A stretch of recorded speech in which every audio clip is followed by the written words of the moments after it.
오늘은 tilligi만을 가지고 함께 논의할 겁니다. 아마 우리나라에서 제일 좋아하는 신학자가 아마 폴 tilligi일 것입니다. 그리고 이 폴 tilligi를 제일 많이 우리나라에 또 소개했어요. 그런데 이 폴 tilligi에 대한 문제를 또 가장 많이 오해하고 있는 것도 한국의 신학자들의 모습입니다. 저는 tilligi를 이제 여러 교수님한테도 듣고 학교 다닐 때도 그렇습니다. 서남동 교수님이 우리나라 tilligi를 소개하고, 그래서 이 tilligi를 알았고, 혹시 이 책을 아시는지 모르지만 tilligi가 쓴 책 가운데 원래 이게 영어 본으로 되어 있던 겁니다. 프로테스탄트 테올로기라고 이만큼 정도 두꺼운데 반을 아마 후반부를 이분이 이제 번역을 한 거예요. 19세기 20세 그 앞에 부분도 있습니다. 그랬는데 그 원서로 되어 있는 걸 이렇게 번역을 했습니다. 제가 이 책을 다 읽고 나니까 이 대부분의 이 소위 바르트가 싸웠던 그 대적자들, 그러니까 자유주의 신학의 계통들이 다 이쪽 계통에 있습니다. 그래서 신학사에서 보면은, 전에도 제가 말씀드렸지만, 신학사에서 보면은 노마티브한 테올로기, 그러니까 성서적이고 규범적인 신학을 한 사람들보다는 철학적이고 종교적인 신학, 혹은 심리학적인, 혹은 의식적인 신학을 하는 사람들이 더 많았어요.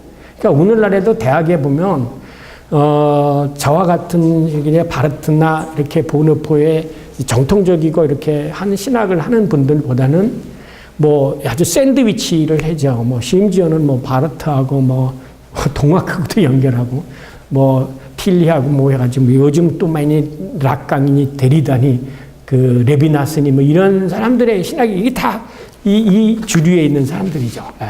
여러분이 저는 데리다만 하더라도 폴 tilli기 제자 아닙니까? 그러니까 이 폴 tilli기가 어쨌든 네거티브하고 무언간에 이 20세기의 신학에 특히 한국에 굉장한 영향을 많이 미치고 있는 사람인 것만은 사실입니다. 근데 이 tilligi가 얘기하면은 이거는 신학이 아니에요. 종교 철학자예요. 그래서 오늘은 이 tilligi에 대한 오해를 우리가 말끔하게 좀 씻어버리고 왜 보네퍼가 이 tilligi를 이제 아주 간략하게 언급을 합니다. 간략하게 언급을 하면서 이제 뭘로 넘어가냐면 tilligi에서는 계시가 발견했었다. tilligi는 존재론적 그 existential ontology다. 이게 실존론적 존재론 철학 종교 철학자이지 신학자가 아니라고 얘기합니다. 그럼 왜 그러면 보네퍼가 그렇게 평을 하게 있는지 오늘 이 tilli기 신학을 그런 전체적으로 그렇게 생각하니까 하이데거가 생각하는 실존하고 개념하고 또 이 tilli가 생각하는 실존하고 개념이 또 달라요. 근데 저 여기 여러분에게 그 복사본으로 나눠드린 거 있어요. 스캔해가지고 이건 이 책 tilli기 자신의 이야기예요. 그래서 tilli기는 플라톤도 실존주의자고 헤겔도 실존주의자고 자기의 눈으로 봤을 때는 헤겔도 실존주의자고 다 실존주의자다 이렇게 해석을 하게 되집니다. 그러니까 오늘은 tilligi의 신학을 아주 핵심적인 내용을 같이 보기로 하겠습니다. 페이퍼를 읽어가면서 잠깐 설명드리겠습니다. 문제제기. 보네퍼는 그 책 86쪽의 단락에서 초월적 단초와 마찬가지로 이제 지난번에 말씀드렸지만 존재론적 단초도 신학에 불필요한 것은 아니다. 불필요한 것은 아니지만 이것들이 가지고 있는 문제점이 있다라는 것을 얘기죠. 양자, 즉 행위를 존재로 논증하는 것과 그러니까 행위와 존재라는 주제로서 존재의 개념으로 행위를 얘기했느냐 아니면 존재를 행위로 논증하는 것이 그 두 가지를 이제 시도한 것이 하나는 초월적 시도였고 하나는 존재론적 시도였죠. 그런데 단지 이 두 가지의 그 시도들은 자아에 사로잡힌 체계로 이 문제를 하나의 프린집, 원리, 시스템으로 이제 이거를 해석해 보려고 해왔다라는 거죠. 만약에 그렇게 되어진다면 여기에서는 뭐가 없느냐면 계시 개념의 이해에 대해서는 아무런 조언도 줄 수 없다. 자, 여기서 이걸 하셨습니다. 세 개의 종교는 두 가지로 커다랗게 나눌 수가 있습니다. 하나는 계시 종교고 하나는 인식론적인 거예요. 그러니까 이제 tilligi처럼 흔히들 학계에서 신학을 방법론을 두 가지로 얘기하잖아요. 아래로부터의 신학과 위로부터의 신학. 위로부터의 신학을 얘기할 때는 뭐가 중요하면 계시가 중요해지죠. 아래로부터의 신학은 우리가 신을 찾아가고 신을 인식해 가는 거죠. 인간으로부터 출발을 해가지고. 그래서 하나님으로부터 출발을 할 때는 뭐의 개념이 나오게 되면 계시 개념이 나오게 되지고요. 인간으로부터 출발을 할 때면 하나님과 인간과 뭔가 연결성이 있다고 얘기해야 되잖아요. 그러니까 여기 속에서 지금까지 존재론적인 시도는 하나님과 인간과 뭔가 연결성이 있다. 존재론적으로 연관이 있다. 그러니까 자연스럽게 무슨 개념이 나오게 돼요? 존재 유비 개념이 나오게 되어지는 거죠. 그 다음에 관념론적으로 얘기하지만 그 관념이 인간의 존재 안에 되어져 버릴 때는 내내 그것도 뭐냐면 뭘로 들어가요? 실제론이 없어져 버리는 거죠. 그러면 뭘로? 노미널리즘으로 허구로 들어가는 거죠. 그냥 압스트랙한 테오리로 끝나고 버리는 거예요. 그러니까 이제 보네포는 처음부터 신학의 방법이 지금까지 아래로부터 이렇게 형이상학적 논리군 혹은 초월적 시도든 혹은 존재론적 시도군 이 두 가지 문제를 행동과 행위와 존재라는 개념으로 다 분석을 해보니까 여기 속에서 결정적으로 빠지는 게 있다. 이게 뭐냐? 계시라는 거예요. 그래서 그 다음에 이제 갈 때 이제 다음 장으로 넘어가죠. 2장으로 넘어가서 계시 우발성을 얘기합니다. 근데 이 계시의 우발성을 제일 먼저 얘기한 사람이 누구냐면 둔수 스코투스예요. 그러니까 둔수 스코투스는 여러분이 아내도 중세 후기 사람 아닙니까? 그러니까 둔수 스코투스하고 윌리엄 오캄이 계시라는 개념, 왜? 그 앞에 스콜라 신학은 어디에 기초해 있었어요? 우리가 지금 존재론적인 면에서 아리스토텔레스에서 존재론적인 면에서 기초가 있었잖아요.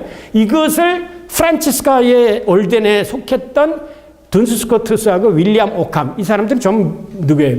영국 사람들이죠. 이 사람들을 위해서 뭐가 강조하게 되냐면 계시라는 개념이 신학 안에 들어오게 되어진 거예요.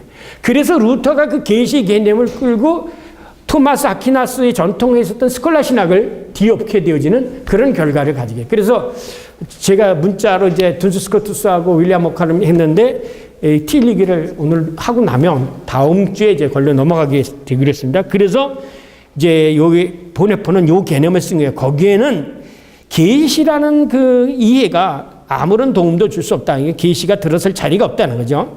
이 말은 어떠한 단초, 소위 출발점에서 시작하든 간에 초월적 신정론과 능하건 존재론적으로 시작하든 간에 계시를 그 어떤 체계, 시스템으로 이해하려고 시도해서는 계시의 의미를 바로 이해할 수 없다는 얘기입니다. 자, 여러분이 잘 아는데 토마스 아퀴나스의 학계에서 신존재 증명이 뭡니까? 신존재 증명이 할 때 모든 것을 인과 법칙에 의해서 운동 법칙에 의해서 계시가 이루어지잖아요. 예? 그러니까 궁극적으로 모든 이러면 소급해 올라가지고 내가 있다. 그 이점에 누가 있다. 그 이점 맨 넘어 그러면서 자기는 움직이지 않으면서 다른 것을 움직이게 한 최초의 운동장 프리마 무벤스 이게 신이다. 이렇게 해석을 해왔잖아요. 그러니까 모든 걸 추적해 놨잖아요. 그러니까 이게 바로 아래로부터 시작하는 거죠. 시간적으로 운동의 법칙에 가지고 여기서부터 내가 있다. 원인. 그러니까 이렇게 가지고 여기까지 자기는 움직이지 않으면서 다른 것을 움직이게 하는 그 운동자 이게 뭐냐면 프리마 무벤스라고 이렇게 얘기한다는 거예요. 그러니까 최초의 운동자 이렇게 이게 뭐냐 이게 신이다 이렇게 얘기를 했단 거냐. 그래서 여러분이 잘 아는 안셈에 와서도 그보다 더 큰 것을 생각할 수 없는 자 이게 크보 마이아스코 기타리의 논크베 이렇게 되어졌던 거예요. 이게 12세기 안셈에 해가지고 뭡니까? 12세기 안셈서부터 시작해가지고 스콜라 신학의 정착이 이뤄가지고 가장 큰 번성기를 이뤘던 게 토마스 아퀴나스의 줌마 테올로기 아니에요? 지금도 로마 캐톨릭에서는요, 이 토마스 아퀴나스가 최고의 신학자예요. 신학의 아버지라고 해요. 그럼 거기에 뭐가 없느냐? 이런 어떤 시스템, 이 시스템이 계시로 되어질 때는 뭐가 없어?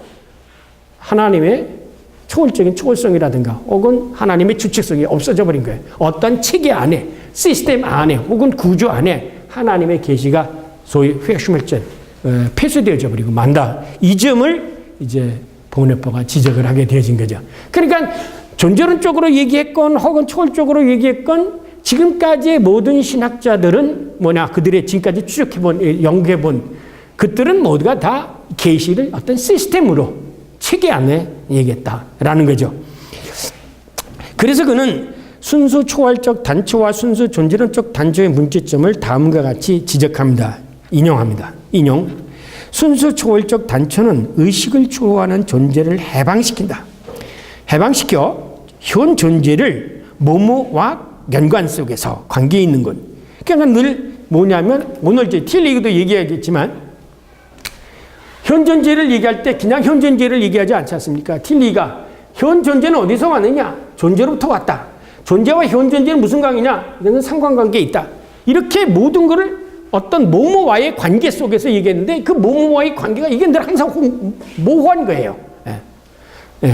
그래서 뭐뭐의 관계 속 그러나 비대상적으로 머물러 있는 현재를 사고해 왔다. 그리고 진정한 존재로는 존재를 사고의 선엄성으로 사고하는 의미를 갖는다.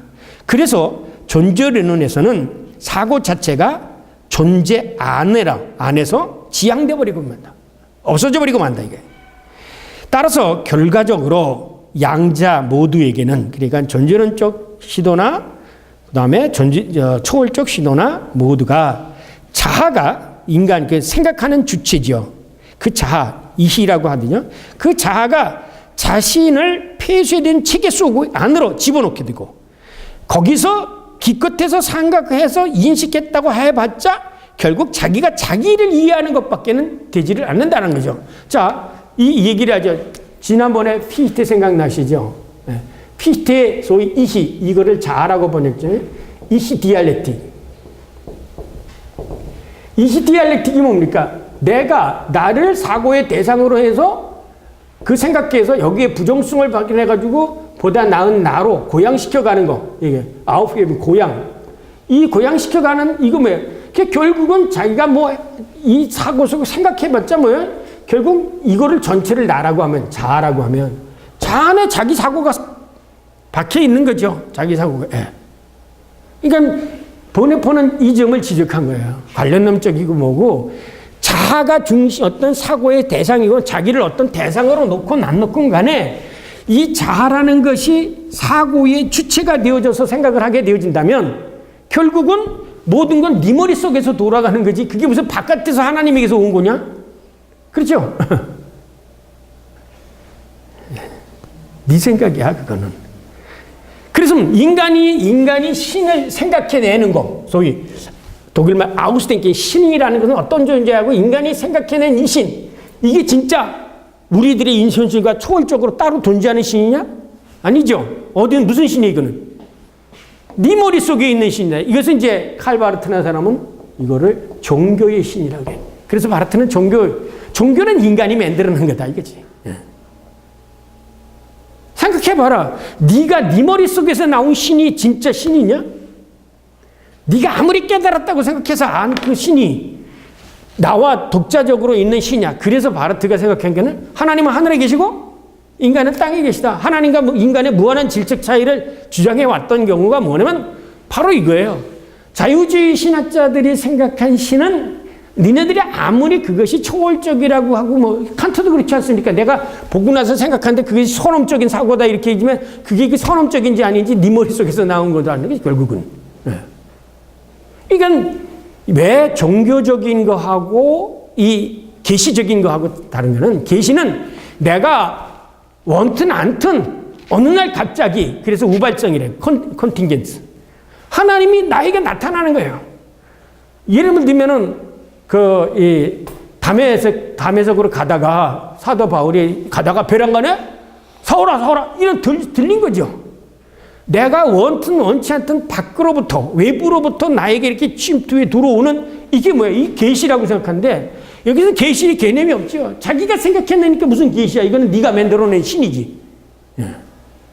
그러니까 이것을 지금까지 초월적으로 시도를 해왔건 뭐 관념론적으로 생각했건 존재론적으로 생각했건 간에 이 둘 양자가 가지고 있는 결정적인 문제는 뭐냐?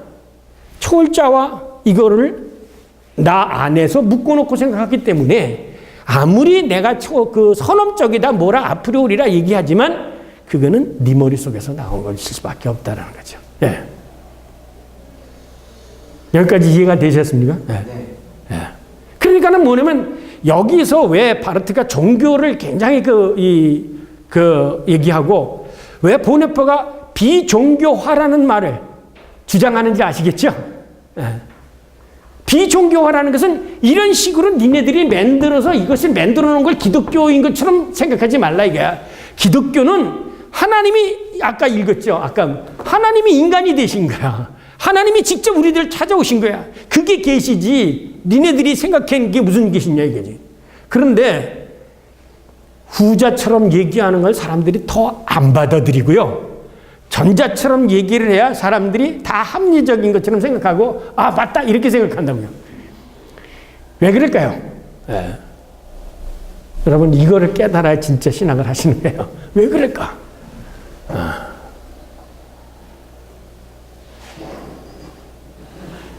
다음 주 월요일 날 제가 마귀에 관해서 강의를 하게 됩니다.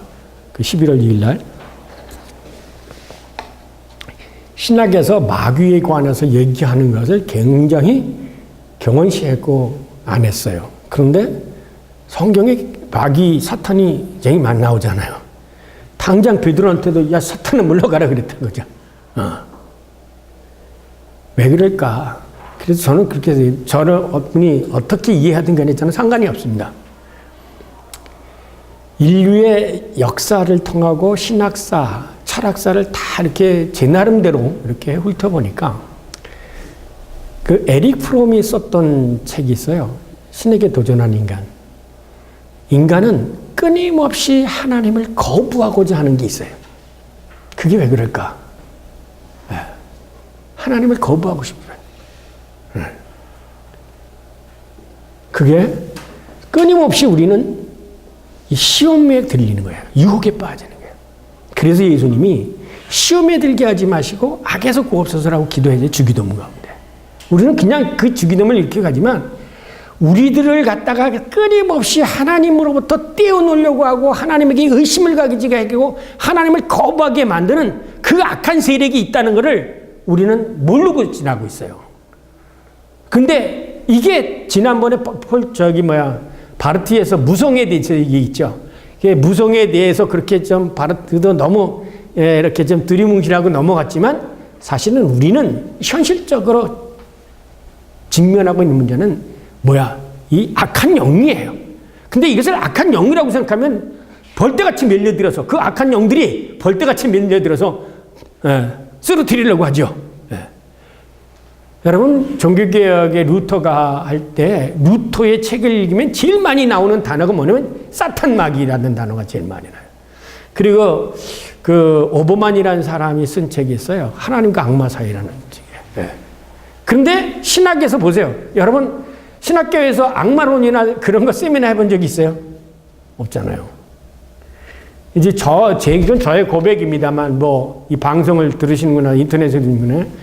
제가 이렇게 살아본 이제 이 책을 읽고 공부해 보면 인간은 하나님 편에서 하나님을 증언하는 학문보다는 역시 인간 중심의 학문이 더 많이 지배해왔고 가끔씩 하나님이 사람들을 써서 이들의 사고에 항상 이 폭탄을 던지도록 한 사람들이 있어요. 그런 사람이 저는 바르트와 보네포 같은 사람이라고 생각합니다. 그들이 주장하는 것을 보네포 다 읽었어요. 여기도 있지만 폴 틸리가 쓴 책, 그 시스테마틱 테올로기 그 책 보네포가 나중에 읽고 이 책에다가 여기다 편집자 선문에 의하면 이걸 추가했어요. 이제 제가 그래서 폴 틸리가 쓴 책, 그 책의 내용을 여기다 스캔해가지고 보내는 진짜 읽어보세요. 얼마나 논리적인 것 같으면서도 항상 모순이 있어요. 그래서 루터가 에라스무스하고 논쟁을 하면서 한 유명한 얘기가 있습니다. 거짓말을 하려면 머리가 좋아야 돼. 그랬어요. 거짓말을 하면 머리가 좋아야 돼. 왜 앞에 있는 걸 기억해내? 근데 난 머리가 나빠. 그래서 나는 항상 앞뒤가 맞게 되어 있는데 거짓말을 하려니까 항상 거짓말에 이게 앞뒤가 안 맞는 거 아니에요, 거짓말은. 그러니까 이것을 맞추려고 하니까 계속해서 맞추려고 하니까 나중에는 자기가 이제 무슨 말을 했는지를 잊어버려요. 그러니까 들통이 나는 거예요. 거짓말하는 사람은 말을 많이 시켜지면 앞뒤가 안 맞게 되어져 있는 거예요. 그러나 진실인 사람은 어느 순간에 하더라도 항상 진리가 나오게 되잖아요. 그러니까 루터가 에라스무스에게 그러니까 난 머리가 나쁘다. 나는 정직이라는 논리밖에는 없다. 그런 얘기를 하게 되죠. 앞뒤가 맞는 거죠. 그래서 틸리 책을 읽으면 앞뒤가 안 맞아요. 굉장히 논리적인 것 같아서도. 이것이 제가 개인적으로 생각하기에는 수많은 학문들이 인간 중심의 학문이 하나님 중심의 를 이기지 못하는 그런 결과가 아닌가 그렇게 생각을 합니다. 자, 그래서 따라서 철학 그 자체는 계시의 그 어떤 여지도 남겨둘 수가 없다. 80립라고 빈말한다. 그 전형적인 예가 바로 기독교 종교 철학자 틸리임을 보네포는 각주에서 밝히고 있습니다. 그 긴 각주의 내용입니다.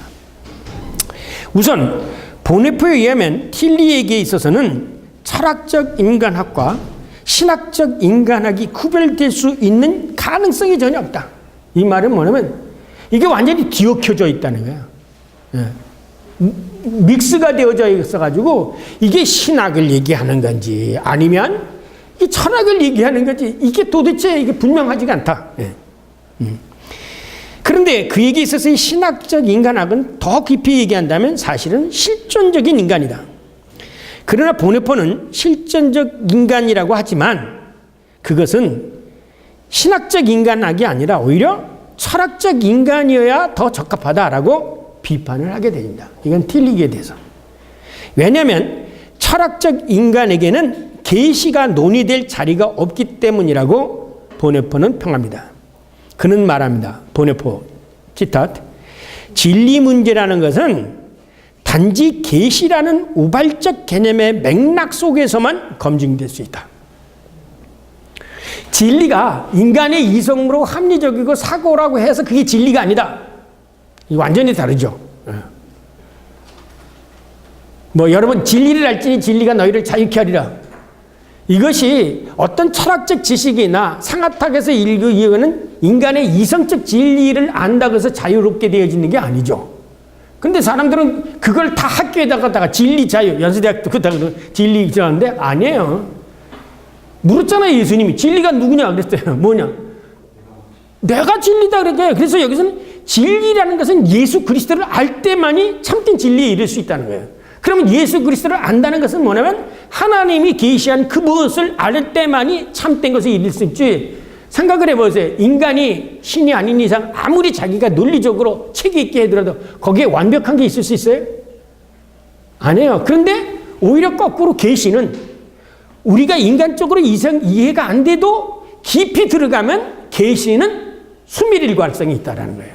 자, 그래서 저는 이제 독일의 신학자들이 신구약의 연속성이 있느냐 없느냐 혹은 신약사들 사이에도 신약 안에 통일성이 있느냐 없느냐 대부분의 성서 신학자들은 얘기하는 통일성이 없다고 얘기해요. 그 이유가 있어요. 신약 신학자들은 신약만 봐요. 구약 신학자는 구약만 봐요. 그러니까 통일성이 없지. 이것만 보니까. 그런데 성경을 창세기서부터 요한계시록까지 한 10번만 통독을 해보세요. 자연스럽게 그 통일성을 발견하게 되어져요. 그건 고백되어져 나오는 겁니다. 네. 정말입니다. 네. 성경을 10번만 한번 통독을 해보세요. 네. 성경에 철저하게 통일성이 있어요. 저는 그걸 자신 있게 말씀드릴 수 있습니다. 네. 성경의 통일성, 뭐 자구 가지고 왜냐? 성경을 해석할 줄을 몰라서 그래요. 그래서 여러분이 그 루터의 책 중에 가장 어려운 책이 뭐냐면 데세르버 아르비트리오라는 책이에요. 그게 이 책을 한번 읽어보세요. 제가 여기에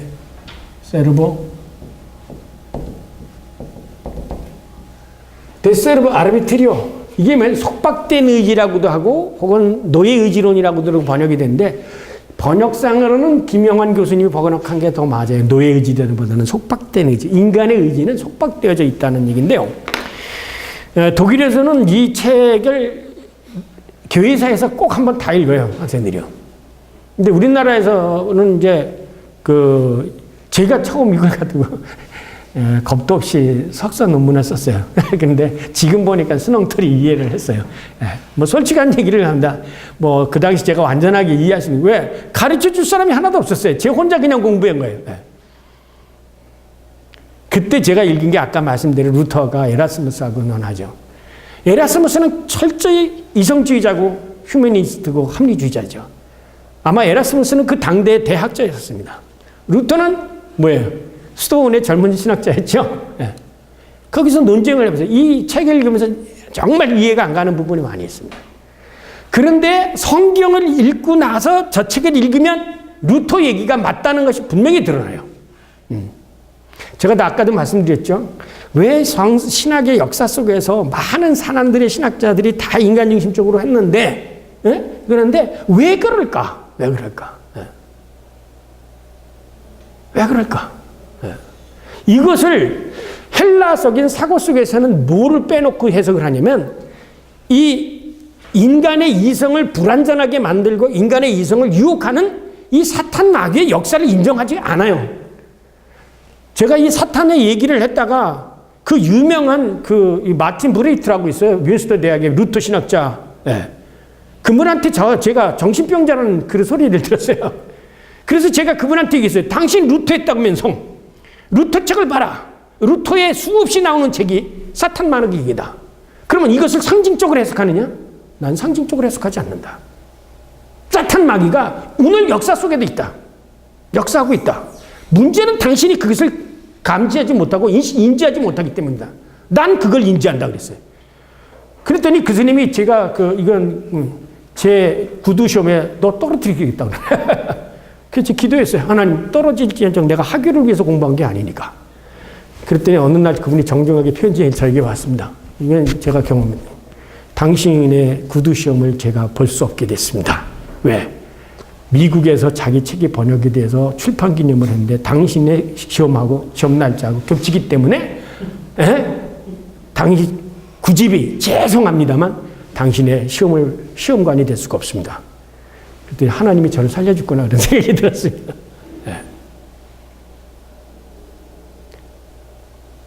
이 신학을 하면서 자기 목숨을 내걸고 신학을 하지 않으면 항상 머리의 유익으로 끝나는 거예요. 머리의 유의로 끝나는 거예요. 그래서 저는 신학도 순교자적인 정신을 가지고 해야 된다. 그렇게 생각합니다. 순교자 정신을 가지고 신학을 했기 때문에 보네포는 죽을 수 있었던 거예요. 그렇지 않으면 보네포도 안 그렇고요. 사도 바울도 순교자 정신을 가지고 선교를 했으니까 그렇지. 그렇지 않으면 인류 20세기에 와서 많은 사람들에게 가장 많이 싸운 사람이 누군지 아십니까? 신학적으로 가장 많이 싸운 사람? 바르트예요. 바르트에게 돌을 한두 번 안 던진 사람이 없을 정도로 바르트가 신학적 논족이 한정됐어요. 수없이 많은 들하고 싸웠어요. 혼자 견뎌냈어요. 그 힘이 어디서 왔겠어요? 말씀과 하나님의 능력에서 온 거예요. 이게 읽어보면 알지만, 그렇다면 바르트가 뭐 자기 주장으로 했겠냐? 바르트 책 보세요. 그 안에 조그맣게 쓴 각주. 얼마만큼 다른 사람들의 책을 정확하게 읽고 해석을 해놓고 있는가, 문제점을 제시하고 있는가. 이 점에서 여러분은 이 소위 계시 신학적인 그 바르트 신학이나 보네포의 신학을 한다는 것은 내게 주어진 하나님의 사명이다, 이렇게 생각하셔도 됩니다.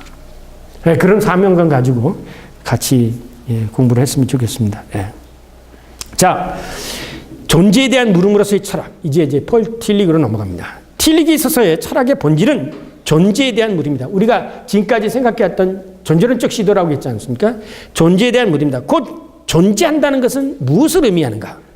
모든 보이는 것 이면에는 궁극적으로 실제하는 것이 뭔가? 이게 뭐예요? 옛날에 노미널리즘이냐 리얼리즘 이거 얘기하지 않았잖아요. 자, 나무라는 것이 있는데 이 나무라는 개념이 우리가 지금 보는 이거냐, 아니면 보편적인 나무라는 개념이 실제하느냐 안 하느냐. 이게 역사 속에서 늘 항상 서구의 철학사를 읽어보세요. 사실은요, 서구의 철학사는 크게 대별을 하게 되면 플라톤과 아리스토텔레스요. 주제별로 얘기하면은 실제론이냐 노미널리즘이야. 이 싸움이에요. 신이 실제로 존재하는 거냐? 아니면 우리들이 생각해놓고 이거 여기서 이런 이신자, 신자, 신이 있는 거냐? 그런 얘기죠. 그렇기 때문에 항상 신학과 철학에서는 여기를 못 벗어나는 거예요. 그래서 여러분, 제가 전에도 말씀드렸지만 철학을 하고서 신학한다는 거 자부심 갖는 거야? 아니야. 그건 무식한 거예요. 철학자리 들으면 뭐라고 그러지? 왜? 철학에는 한계가 있어요. 무슨 한계가 있느냐? 보이지 않는 세계를 말 못해요. 그거는 항상 관념으로 머물 수밖에 없는 거예요. 철학자들에게는. 그러나 신학은 보이지 않는 존재, 그 하나님의 존재를 경험해야 해요. 리얼리티를 느낀다고요, 우리가. 그렇잖아요? 성령의 역사가 뭡니까? 보이지 않는 바람과 같이 나는 아무것도 보이지 않는 그 성령의 역사를 우리가 경험하잖아요. 이거는 보이지 않는 이면의 세계를 우리가 역사 속에서 만나는 거예요. 그러나 철학자는 그 힘을 인정하지 않으니까 이게 뭐야? 관념으로 되어 있다는 게, 이념으로 되어 있든지, 존재의 근원이라든지, 이렇게밖에 말 못하는 거죠. 그러니까 철학은 분명히 한계가 있는 거예요. 한계가 있는 거예요. 그리고 또 존재하는 모든 것 속에 내재하고 있는 구조. 여러분 전해드렸죠. 파르메니데스나 혹은 헬라클레이토스가 이 만물을 움직이게 하고 하는 게 뭐냐? 아, 이게 로고스다. 그렇게 얘기하지 않았어요? 존재라는 것은 그냥 있는 게 아니라 존재는 항상 변화하는데 항상 만물은 생성 변화한다. 그 만물의 생성 변화하는 것에 하는 그 힘이 뭐냐? 이게 로고스다. 이게 뭐냐? 이게 신이다. 그렇게 했잖아요. 그러니까 여러분이 철학, 제가 오늘 여러분에게 말씀드린 것이 사실인지 아닌지는 철학사를 한번 쭉 훑어보세요. 쭉 훑어보세요. 여기서 못 벗어납니다. 시대마다 단어만 바뀌지 여기서 못 벗어나요. 그래서 제가 보네퍼가 암만 얘기해봐야 니네들 머릿속에서 뺑뺑 도는 거다 이거야.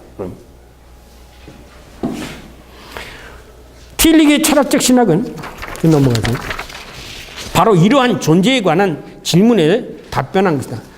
그 자신의 말을 빌리면 철학은 전체로서의 실제에 대하여 질문한다. 또 존재의 구조에 대해서 질문한다.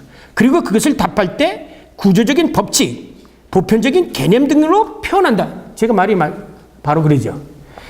이런 점에서 그의 철학적 신학은 한마디로 말하면 실존적 존재론이라고 할 수 있다. 더 구체적으로 말하면 존재, 이 영어로 being이라고 얘기했지만 이거는 우리가 be가 존재했어요. 그죠? 영어를 볼 때 가지고 독일어 볼 때가 다릅니다. be는 그냥 존재라고 하는데 사실은 being을 우리들 영어도 이렇게 존재로 보냈어요. 사실은 이거는 전에도 얘기했지만 be 플러스 ing이기 때문에 이거는 자연인데 존재자 저기로 보면 그죠? 그렇게 해석을 하는 것이 정확하게 이해할 수가 있습니다.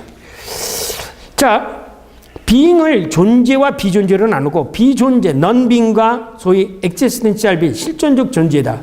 그런데 유한한 비존재는 존재에 속해 있다.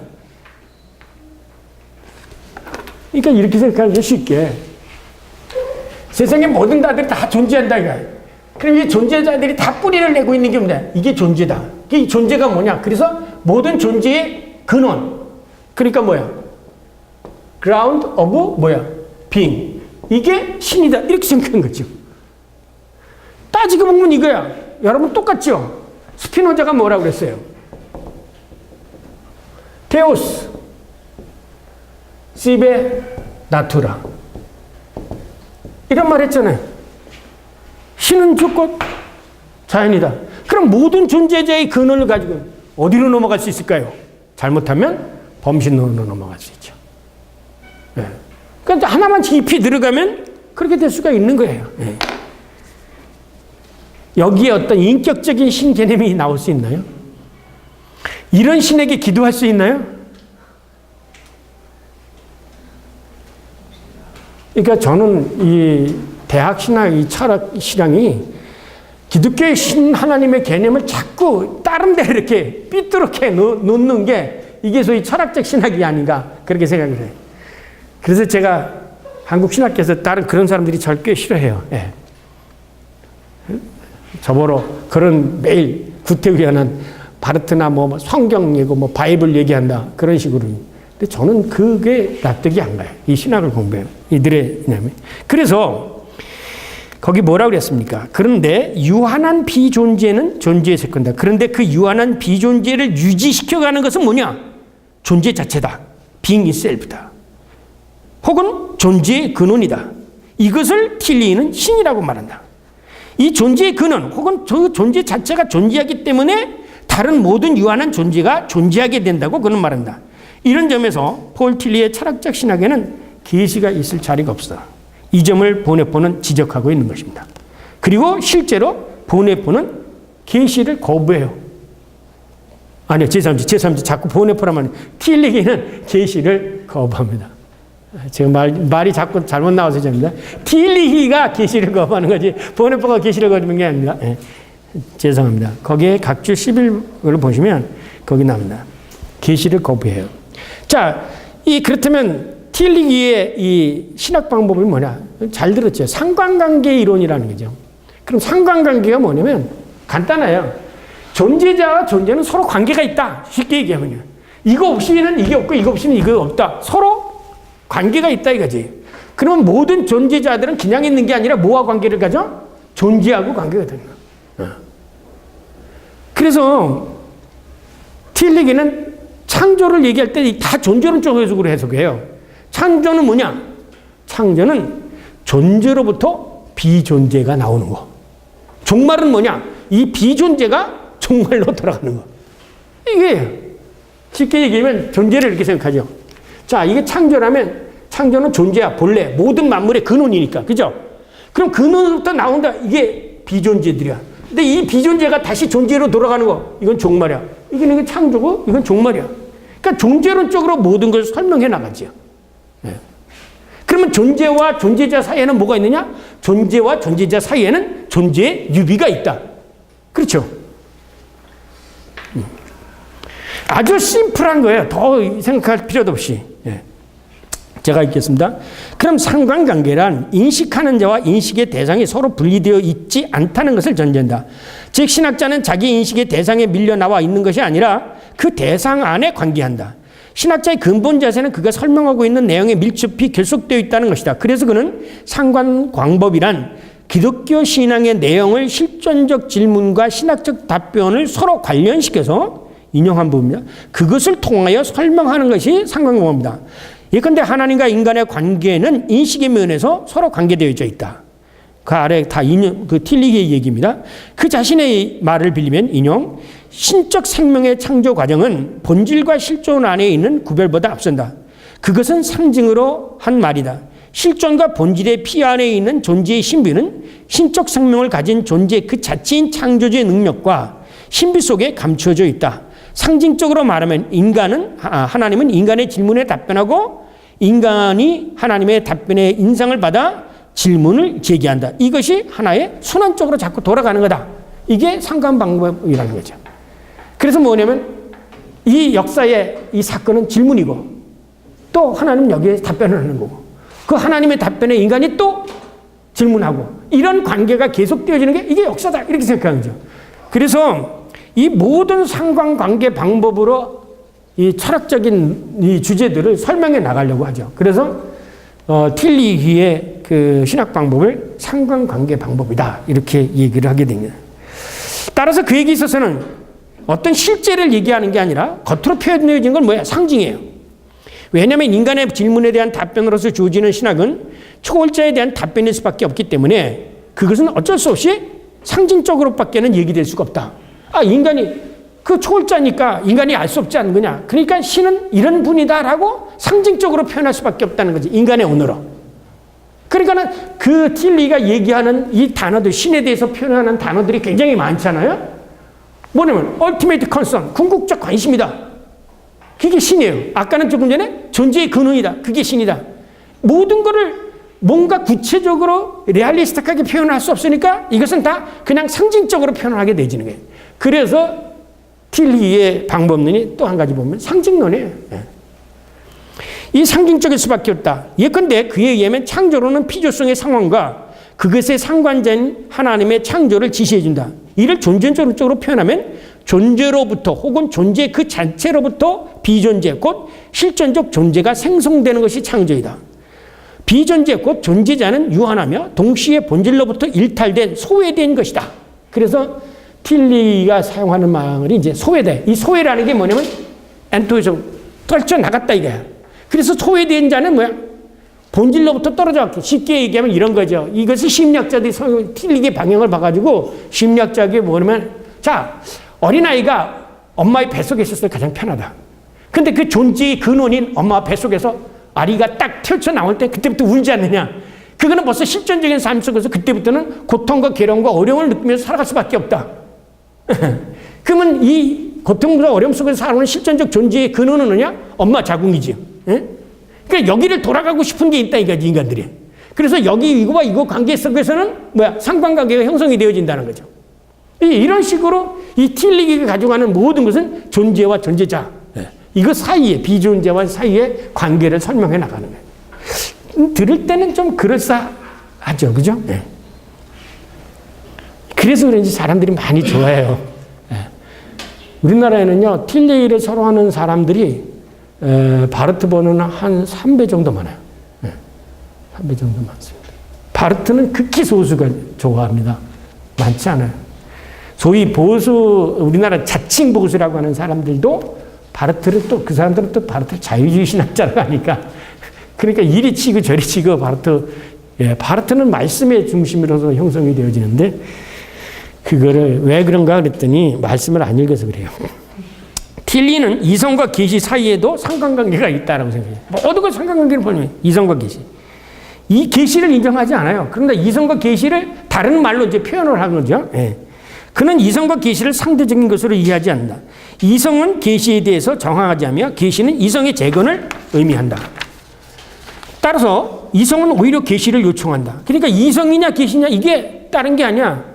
계시라고 생각하면 이것을 분리해놓고 하나님이 이렇게 와서 생각하는 우리의 전통적인 생각인데 계시는 내 머릿속에 있는 게 계시야 이미. 그죠? 그러니까 이 생각이 바로 계시라는 게. 그러니까 이런 생각을 받으니까 지가 생각해내면서도 하나님한테 계시받았다고 생각하는 사람들이 있어요. 이 퀘이크 교사들 같은 사람들은. 이게 네 생각인지 이게 하나님의 계시인지 간혹가다 그런 사람이 있지. 신비주의자들이.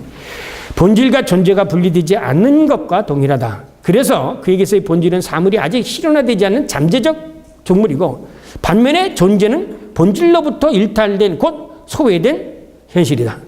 이 점에서 보면 틸리기에 있어서의 계시는 이성 속에 내재되어 있는 것이고 이성은 신적 로고스가 계시된 것이라고 말할 수가 있다. 다시 말하면 궁극적으로 인간의 이성은 존재의 원리 및 근원인 신적 로고스에서 나온 것이다. 그러므로 그는 그 계시를 실제적 계시와 궁극적 계시로 구분하는데 존재는 존재의 힘, 언제 어느 곳에나 나타나듯이 그것이 나타내주는 모든 사건과 경험을 지칭하고 반면에 궁극적 계시는 여타의 모든 계시적 사건의 경험들을 궁극적으로 지향점으로 가리키는 것, 새로운 존재의 치유적 힘이 나타난 궁극적이고 타의 추종을 풀어하는 최고의 사건을 가르쳐서 그는 궁극적 계시라고 얘기하고 실질적인 나는 건 실질적이에요. 이상 간단히 살펴본 틸리의 철학적 신학의 방법에서 그의 아래의 주제들을 동일한 방식으로 설명하고 있다. 한번 여러분 거기 제일 많은 인격 존재, 소외와 윤리, 신앙, 칭의 만약에 이런 방법을 가지고 틸리가 이걸 설명한다면 어떻게 설명할까? 아마 상관관계 방법으로 여러분이 한번 유추해낼 수 있을 거예요. 그래서 이제 그 마지막에 보세요. 계시, 우리가 이제 중요한 게 계시니까 계시가 뭐냐? 틸리는 현시적이고 잠재적인 교회와 계시를 연결시켜요. 그건 인용 부분이에요. 계시에 대하여 보네프는 아주 간단하게 언급하고 있다. 기독교는 그리스도인 예수 안에 나타난 계시가 궁극적이라는 주장을 내세운다. 그렇지만 이 계시는 기독교의 교회의 근거가 된다. 그리고 이러한 주장이 없다면 기독교는 비록 언제든지 그렇지는 않겠지만 잠재적 교회로서는 존재할지라도 적어도 현시적 교회로서는 존재하지 않는다. 그러면 틸리가 어떻게 얘기했겠고요? 아하, 이제 저기가 얘기한 것처럼 칼빈이 얘기한 것처럼 보이는 교회와 보이지 않는 교회에 상관관계에 있다. 이렇게 얘기하겠죠. 그렇죠? 보이지 않는 교회는 상적으로 있는 어디가 뭐 있는 거고 이 현시적 교회는 보이는 그 현시적 교회는 그 보이지 않는 어떤 존재 그 그로부터 왔다. 이렇게 생각하는 거죠. 그러면 이 논리를 가만히 생각해보세요. 누가 얘기했을까? 이런 방식으로 얘기한 사람이 누굴까? 플라톤. 그죠? 플라톤이에요. 플라톤이 이데아의 세계와 이 세상의 것을 갖다가 모형과 원형으로 만들어 놨잖아요. 이게 원형이고 이 세상에 있는 것은 모두가 다 모방한 거고 원형은 뭐였어요? 이데아의 세계겠죠. 이 사고를 가지고 상관관계라는 방법을 만들어 가지고 실존적으로 해석한 게 이게 틸리기의 신학이에요. 그래서 목사님 말씀대로 철학사를 다 읽어보면요, 플라톤과 아리스토텔레스는 이렇게 시대에 따라서 변형인 것뿐이지 대단한 게 아니에요. 그러니까는 있겠지만 틸리기는 플라톤도 실존주의자다 이렇게 얘기를 합니다. 자, 최후의 심판에 대해서.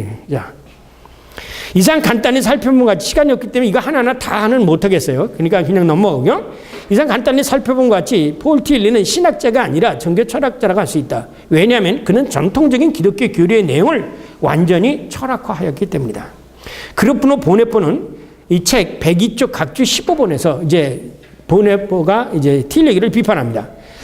소외된 실존, 곧 유한한 존재에 대해서 비판합니다. 인용문입니다. 틸리히의 사고 역시 인간의 불완전한 상태를 지시하는 것으로 끝나고 만다.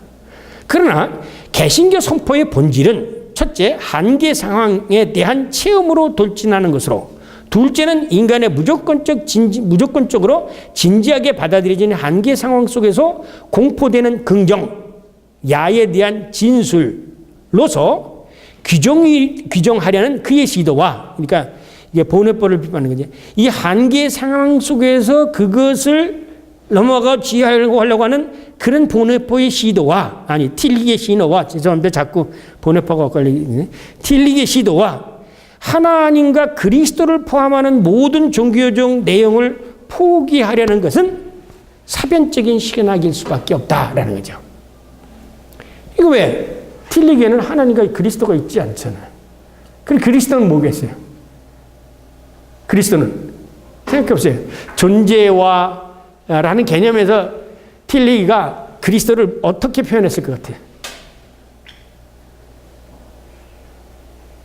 앞에 being이면 앞에 뭘 붙이면 될까요? 네? new being. 새로운 존재. 그렇게 되면 그리스도는 new being이에요. 무슨 우리를 금구원하고 하는 게 아니라 우리는 old being이고 비자하고 non-being이고 예수 그리스도는 new being이야. 새로운 존재. 이렇게 되어진다. 그러니까 그렇게 얘기하는 그 틸리기에 대해서 보네포가 거기에 무슨 그리스도가 있을 수 있고 뭐 인격적인 이 있으니까 없다 이거야. 아주 구체적으로 말하자면 죄 아닌 그 어떤 것이 한계 상황이겠는가? 그리고 죄의 용서와 은총이라는 종교적 내용이 아니라면 그것을 선포해야 하는 것이 아닌가? 교회에서 여러분 틸리 신앙을 가지고 뭐 being, non-being 그런 얘기해서 우리가 교회에서 선포해야 될 거는 예수 그리스도의 구속의 사건과 새로운 그것으로 인해서 오는 은총의 사건을 선포해야 되지 뭐 우리가 뉴빙이고 그런 얘기를 해야 되는 얘기예요. 아니 그런 것을 학교에서 배웠으니 목회 현장에 가서 뭘 해야겠어요. 그러나 이런 한계 상황은 심판과 은총에 관한 말씀을 통해 인간에게 선포되어야 한다. 이게 이제 보네포 얘기입니다.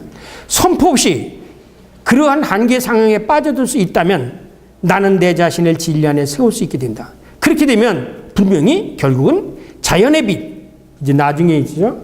자연의 빛이라는 게 자연의 빛, 소위 자연적인 인식 능력이 정당성을 획득하기 때문에 그러면 자연의 빛이 정당성을 획득한다면 뭐가 없어져요? 계시는 없어지는 거예요. 그러면 예수 그리스도가 이 땅에 오셔서 그 모든 기독교의 출발점이 되어지는 그거는 뭐야?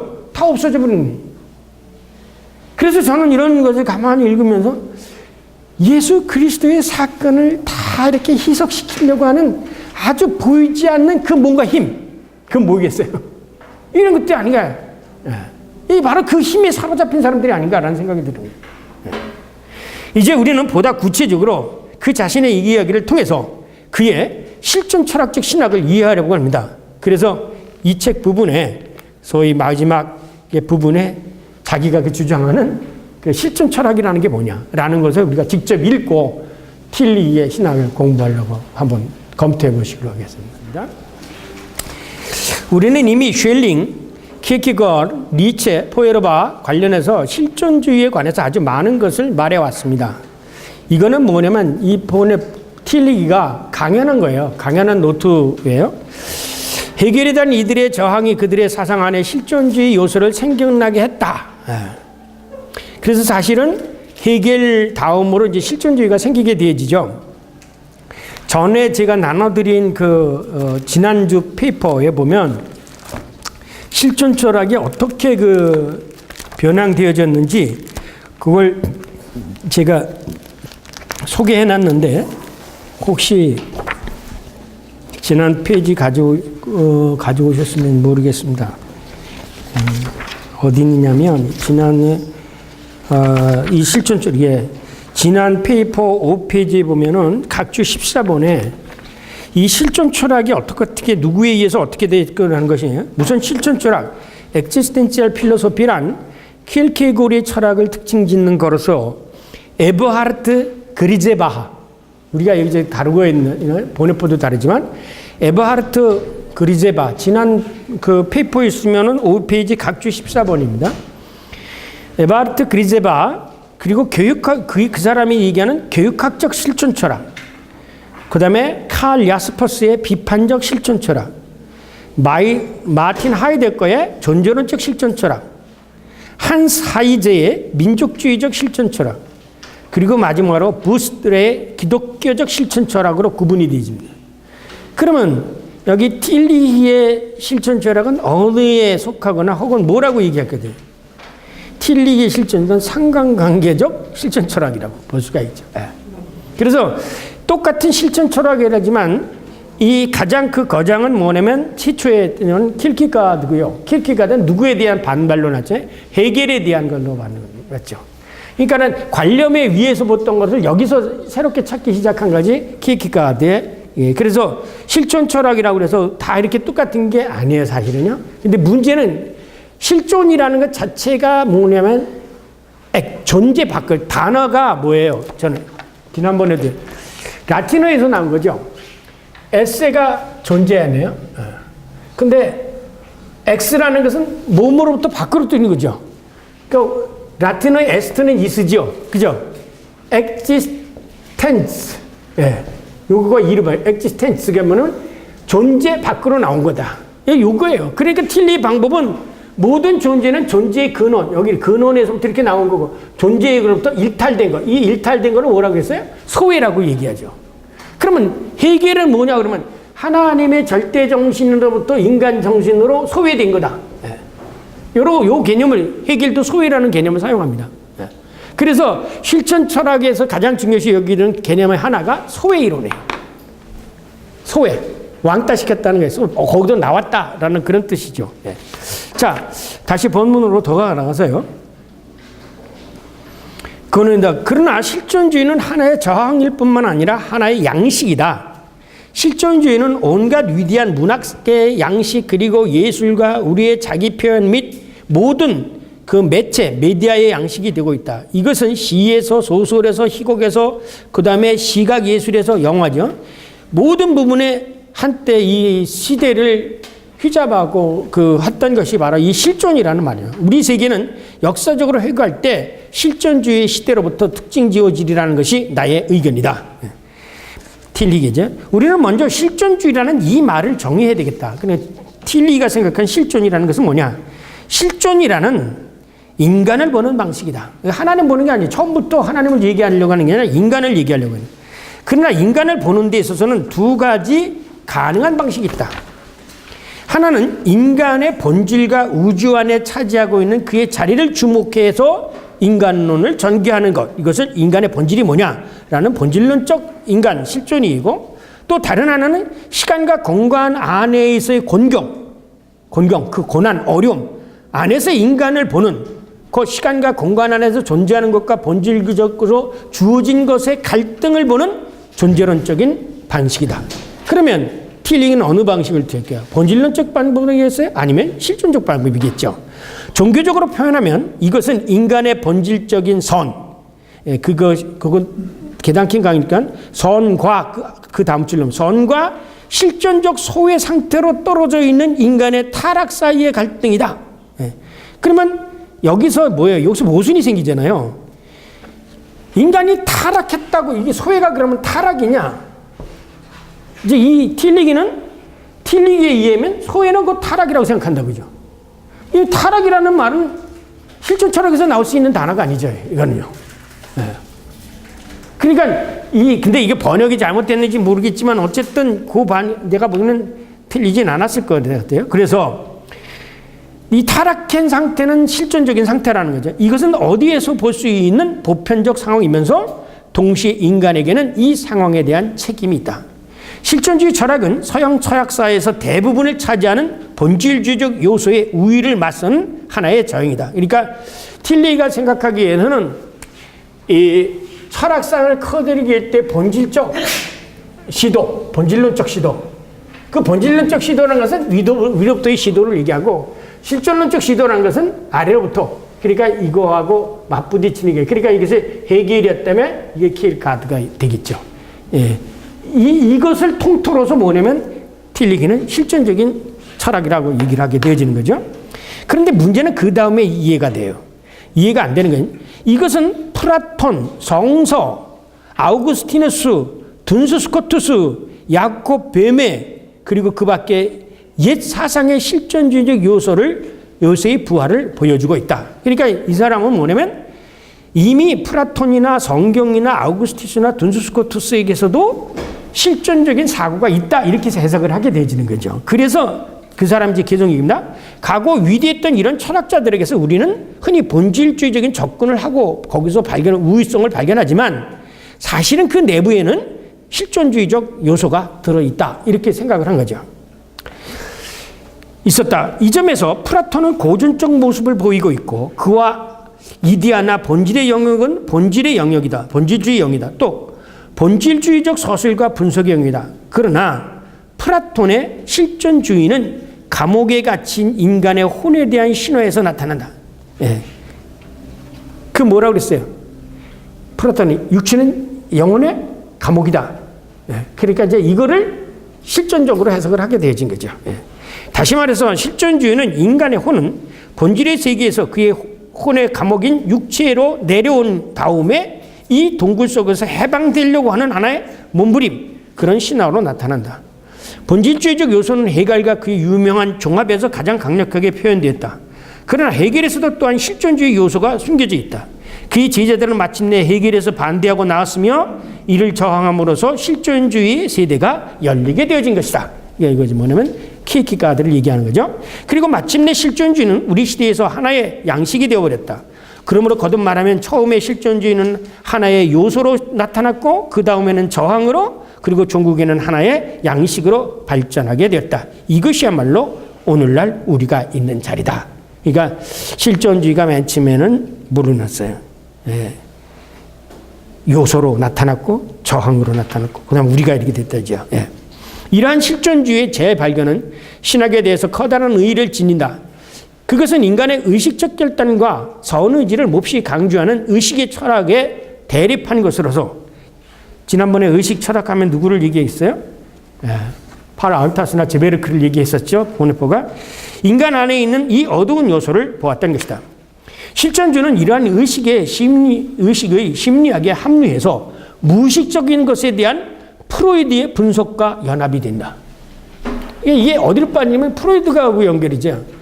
여러분, 요즘에 뭐 상담학 그런 거 많이 하잖아요. 근데 상담학의 기초를 어디다 두고 있는 줄 아세요? 프로이드에 두고 있어요. 그 프로이드는 누구냐면 무신론자예요. 네. 프로이드 무신론자예요. 유대인, 정신청란 이렇게 가지고 했던 그 사람이잖아요. 정신병리학자였다가. 이게 은근히 현대에 나가니까 요즘에 이제 교회 안에서도 이제 분명히 성경에서 남자와 남자가 이렇게 하는 호모섹스까지도 이제 교회 안에서 받아들이게 되고 그렇게 되지. 그러니까 가만히 생각해 보세요. 무신론자들이 많겠어요? 유신론자들이 많겠어요? 무신론자들이 더 많아요. 교회 안에서도 무신론적 사고를 하는 사람. 네. 하나님이 있다고 믿는 사람들이 그렇게 많지가 않는 거예요. 그래서 깊이 생각하면은, 내가 그리스도인이 됐다는 건 참 선택이다. 이런 생각이 자주 고백이 되어지는 거죠. 그래서 사실은 그 깔뱅의 선택론이나 혹은 그 바르트가 얘기하는 선택론은 고백적인 거예요. 논증되어질 수 있는 게 아니라 고백되어진 거죠. 왜? 역사적인 삶 속에서 이렇게 보니까. 그러면 뭐겠어요? 우리가 그리스도인이 됐다니까 얼마나 감사하겠어요. 저는 그렇게 생각합니다. 사람들이, 기독교인들이 저 사람이 참된 신앙이냐 아니라는 걸 구분하지 나는 못하더라도 어떤 분은 내가 그리스도인이 됐다는 것에 대해서 감사하는 마음이 있다면 그는 참 그리스도인이라고 생각이 돼야 되죠. 사람이 내가 그리스도인이 됐다는 것에 대해서 그렇게 깊은 감사를 못 느껴요. 여러분, 그리스도인이 됐다는 건 큰 축복이에요. 그래서 바르트가 그랬죠. 선택론에서. 복음의 총수가 뭐냐? 이거는 선택론이다. 선택론. 우리가 하나님의 자녀가 됐다는 거, 선택되었다는 거, 이게 복음의 총수다. 이렇게까지 얘기를 한 거예요. 그 정도의 깊이, 돈이 누가 많냐, 무슨 돈을 많이 벌었냐, 출세했냐, 이거는 둘째치고라도 내가 기독교인이 됐다는 것 하나만으로도 정말 평생 감사할 것을 깊이 느끼고 절감하고 감사한다면 그분은 참 그리스도인이라는 거죠. 그렇게 쉽지가 않죠. 우리는 꼭 복이라는 거 이걸 전부 물질적인 거하고만 계산을 해서 하는데 그게 아니에요. 전제론적으로 생각하면 내가 그리스도인이 됐다는 것 자체가 복인 겁니다. 여기 왜 앉아서 여러분이 이 강의를 듣는 거, 이 번역본을 공부하는 거 이것도 감사할 거예요. 저는 그렇게 생각하고 있습니다. 자, 실존주의와 심리요법적인 심리학은 자연스럽게 협조자가 되어 언제나 함께 일해왔다. 인간에게 있어서 무의식적인 것이 재발견은 신학에 대해서 가장 중요한 것이다. 이것은 이제까지의 도덕주의적, 이상주의적 경영을 일신시켜버렸다. 그것은 인간의 상황의 문제를 모든 신학적 사고의 중심에 두었다. 그러니까 상황으로부터 시작해서죠. 이 때문에 신학이 내린 대답은 다시 의미 있는 것이 되었다. 이 점에 비추어 우리는 실존주의와 프로이드는 그 추종자들이나 벗들과 함께 20세기에 있어서 기독교 신학의 섭리적인 협력자가 되었다고 말할 수 있다. 얼마만큼 틸리히가 무신론자인 프로이드를 좋아했으며 왜? 철학은 동생이니까. 그것은 사회 구조에 대한 마르크스주의 분석에 교회에서 인간이 살고 있는 사회 조건에 대한 책임 의식을 일으키게 하는데 놀라운 역할을 했던 것과 같은 현상이다. 나는 이따금 당신은 실존주의 신학자냐고 질문을 받곤 한다. 그때 나의 대답은 언제나 짧다. 나는 반반이야. 나가 보니까 반반은 아닌 것 같아요. 어쨌든 뭐 여러분 어떻게 생각하는지 틸리기를 공부하면서 틸리가 신학자냐 아니면 철학자냐? 철학자하고 신학자 뭉거뜨린 철학적 신학자냐? 이 말에 의하면 철학적 신학자지요. 반반이니까. 이 말은 본질주의와 실존주의가 내게 있어서 연대관계를 가진다는 것을 뜻한다. 만일 사람이 개인으로서 인간의 상황 안에 있고 헤겔처럼 신의 보좌에 있지 않는다면 순수한 본질주의자가 되는 것은 불가능하다. 헤겔이 그의 철학에 있어서 세계사를 원리적으로 완결된 것으로 구성했을 때 그는 자신을 신의 보좌에 얹어놓고 있었던 것이다. 이것은 순수한 본질주의의 형이상학적 자만이다. 왜냐하면 세계는 아직도 미래를 향해 개방되어 있고 우리는 신의 보좌에 있지 않기 때문이다. 칼 바르트의 유명한 주장에 나와 있듯이 신은 하늘에 있고 사람은 땅에 있다. 이 말이 아까 안 맞잖아요. 존재와 그렇게 연관 상관관계가 있다면서. 한편 순수한 실존주의도 불가능하다. 실존을 기술하기 위해서는 언어를 사용하지 않으면 안 된다. 이런 언어란 보편 개념을 다룬다. 보편 개념을 사용하는 데서 일어난 본질상 본질주의적이다. 이것은 피할 수 없는 일이다. 언어를 단순한 소음이나 발음으로 환원시키는 기도가 아니라 시도는 보편 개념이 실제하지 않는 동물의 수준으로 인간을 돌려보내려는 것이다. 동물은 보편 개념을 표현할 수 없다. 그러나 인간은 세계와의 만남, 엔카운터를 보편 개념으로 표현할 수 있고 또 그렇게 해야 한다. 그러므로 인간의 마음에는 본질주의적인 프레임워크가 있다. 실존주의는 보다 큰 존재의 한 요소로서만이, 다시 말해서 선한 창조물로 보여주는 존재 구조 안에는 있는 하나의 요소로만이, 그리고 그 둘 안에서 인간의 실존을 기술하는 것만이 가능하다. 인간의 본질적인 선과 실존적인 소외의 갈등은 본질주의와 실존주의의 결합 없이는 결코 떠나지 않는다. 신학은 낙원설화에서 상징적으로 훌륭하게 표현된 인간의 본질과 죄와 죄책과 죽음 아래에 있는 인간의 실존적인 조건, 이 둘을 다 함께 보아야 된다. 이게 이제 틸리기에, 그래서 낙원과 이거 외에는 서로 상관관계가 있다라고 보는 거죠. 낙원에서 떨어져 나온 인간, 이렇게 생각하는 거죠. 그러니까 실존 철학에 대한 소위 안자체 쿵크트 출발점은 어디냐면 뭐 하나님이 아니라 우리들이 살고 있는 삶의 현장이죠. 근데 문제는 왜 그러면 이 삶에 살고 있는 현장이 실존적으로 고통과 고뇌와 소외와 이 어려움이 왜 있느냐? 틸리에라는 것에 있어서 죄라는 개념이 있을까요? 생각해 보세요. 틸리는 죄를 말하고 있잖아요. 그렇죠. 죄를 말하고 있잖아요.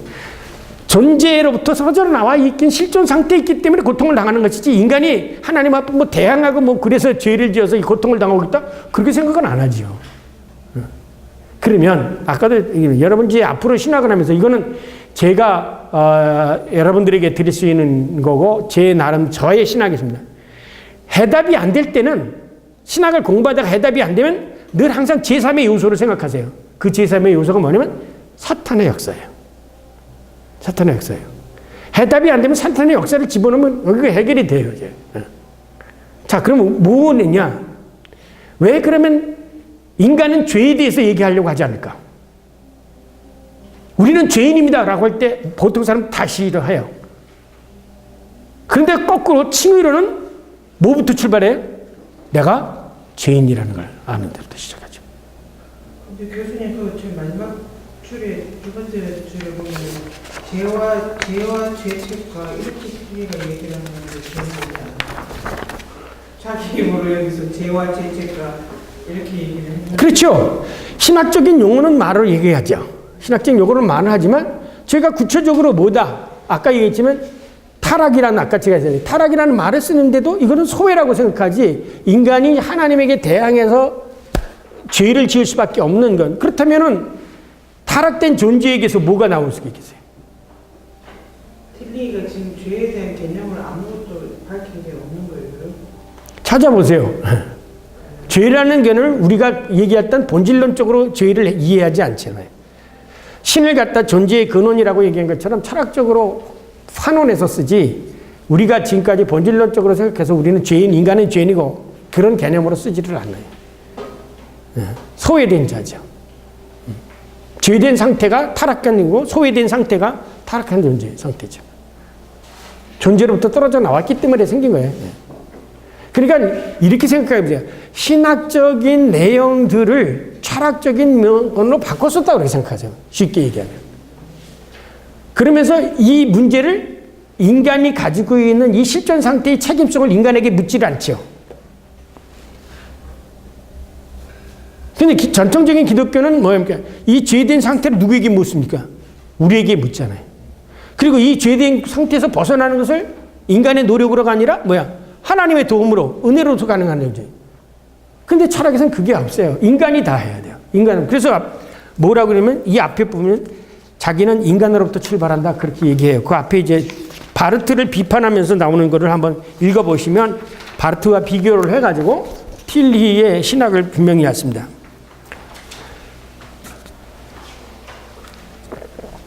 우리는 특히 바르트 사상의 발전의 초기를 다뤄야겠다. 이게 변집은 그의 말대로 바르트는 스위스 종교사회주의 운동의 출신이었는데 독일에서는 이 운동에 가담하지 않았다. 반대로 그는 그 위험을 인식했다. 이 틸리기하고 바르트하고 똑같은 태어난 해가 똑같아요. 1886년. 그런데 틸리히가 3년 일찍 죽었어요. 1965년에 죽었고 바르트는 1968년에 죽었어요. 예. 태어난 해는 똑같아요. 이게 다 동시대 사람이니까 얼만큼 논적이었을까라는 예상할 수 있죠. 그러니까 이 말 뒤에서 은근히 읽어보세요. 예.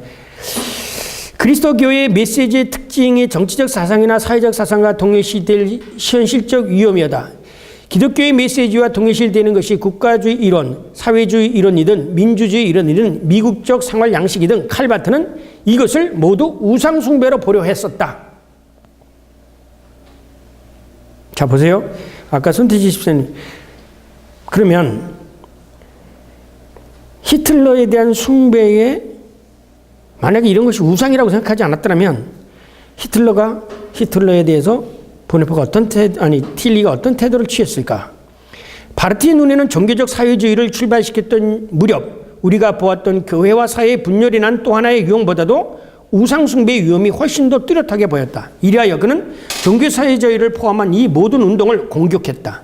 어떤 의미에 있어서는 그것 자체가 위험스러운 일이었다. 왜냐하면 독일의 루터파 학생들은 사회주의 문제로 그대로 남겨두고 조직신학이나 성서학의 문제로 후퇴하는 경향이 너무나 강했기 때문이다. 그는 독일에서의 혁명의 노동운동과 교회 사회의 갈등의 틈을 신학 쪽에서 다리 놓으려는 기도를 파괴했다. 이 파괴는 내가 말부르기 교수로 있었던 동안 1차 세계대전 후에 학생들이 어떻게 하여 대전의 파국을 몰고 온 중대한 사회 문제 등에 등을 돌리고 신학적 논의의 성소에 들어가는가를 보았을 때 매우 뚜렷하게 나타났다.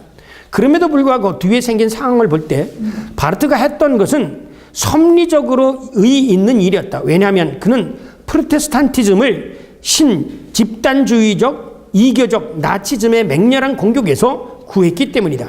바르트의 신학은 신개혁주의, 레포마치온 테올로기라고 불려지고 그리고 리칠적 전통에 있어서 루터의 재발견과 관계하게 되지만 그러나 그것은 루터 및 루터의 제와 은총의 설교를 이해하는데 리칠 학파보다 훨씬 더 깊은 차원에 이르게 되었다.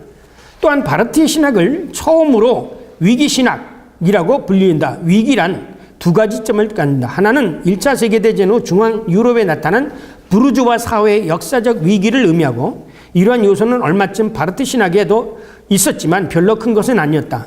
그는 역사상 일정한 시기에 일어난 이 우연한 위기를 영혼과 시간의 관계에 일어난 보편적 위기로 높였던 것이다. 그래서 그에게 위기란 언제나 영원한 것의 심판 아래에서 심판 아래에서는 시간적인 것의 위기를 맞는다는 것이다. 이것이 모든 세대가 지내고 있는 인간의 상황이다. 그러나 이렇게 하여 바르트 학파에 있어서는 대전 후에 사회 문제에 관해 관심이 적었고 교리적 문제에 흥미를 가지게 되어졌다. 그런데 우리가 읽어본 대로 바르트가 윤리 문제에 관심을 안 가졌나요? 누구보다도 윤리를 교회학에 집어넣고 싸웠죠. 바르트는 이 모든 것을 신의 절대성이라는 그의 근본 원리의 이름으로 수행했다. 신은 우리의 지식이나 행위의 대상이 아니다. 바르트는 이것을 위대한 예언자적인 통솔의 책, 바울의 로마서에서 보낸 편지에 관한 그의 강해에서 표현했다. 그것은 엄밀한 역사적 수준으로 로마 사람에게 보낸 편지, 로마서 강해의 서기는 아니다. 그는 이 사실을 인용했다. 그러나 그것은 신의 절대적 초월성의 역설적 성격을 새로 진술하려는 기도였다.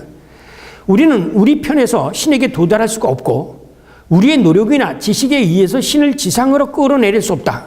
신은 우리에게 오느냐 오지 않느냐 둘 중에 어느 하나다. 신에게 이르려는 우리의 온갖 시도는 종교로 정의된다. 이게 바르트의 거를 틸리히가 해석한 거예요. 종교에 대립되는 것은 신의 계시 행위다. 여기에서 신학이 종교라는 말을 사용할 때 싸움이 생기게 되어진 것이다. 그렇다면 이 부분 정확하겠죠. 바르트는 인간에게서부터 출발하는 것은 종교로 생각하고 그래서 바르트는 종교사회주의, 종교 이런 거하고 종교와 싸운 거죠. 그것을 이유받은 사람이 보네포의 기독교의 비종교화죠. 내가 히틀러 시대, 여기 보면 내가 히틀러 시대가 지난 후 1948년 독일로 돌아갔을 때 나는 내 글에서나 강의에 내서 종교라는 말을 썼기 때문에 직접적으로 공격을 받았다. 왜냐하면 바르트가 독일 고백이지, 나치 기독교들과 싸운 후여서 종교는 아직도 인간의 자만의 표현으로 신적인 것에 이르려고 하는 것처럼 인간의 시도로 느껴지고 있었기 때문이다. 그러니까 틸리가 지금 여기 얘기한 것처럼 자기는 종교라는 말을 사용하고 있다는 거죠.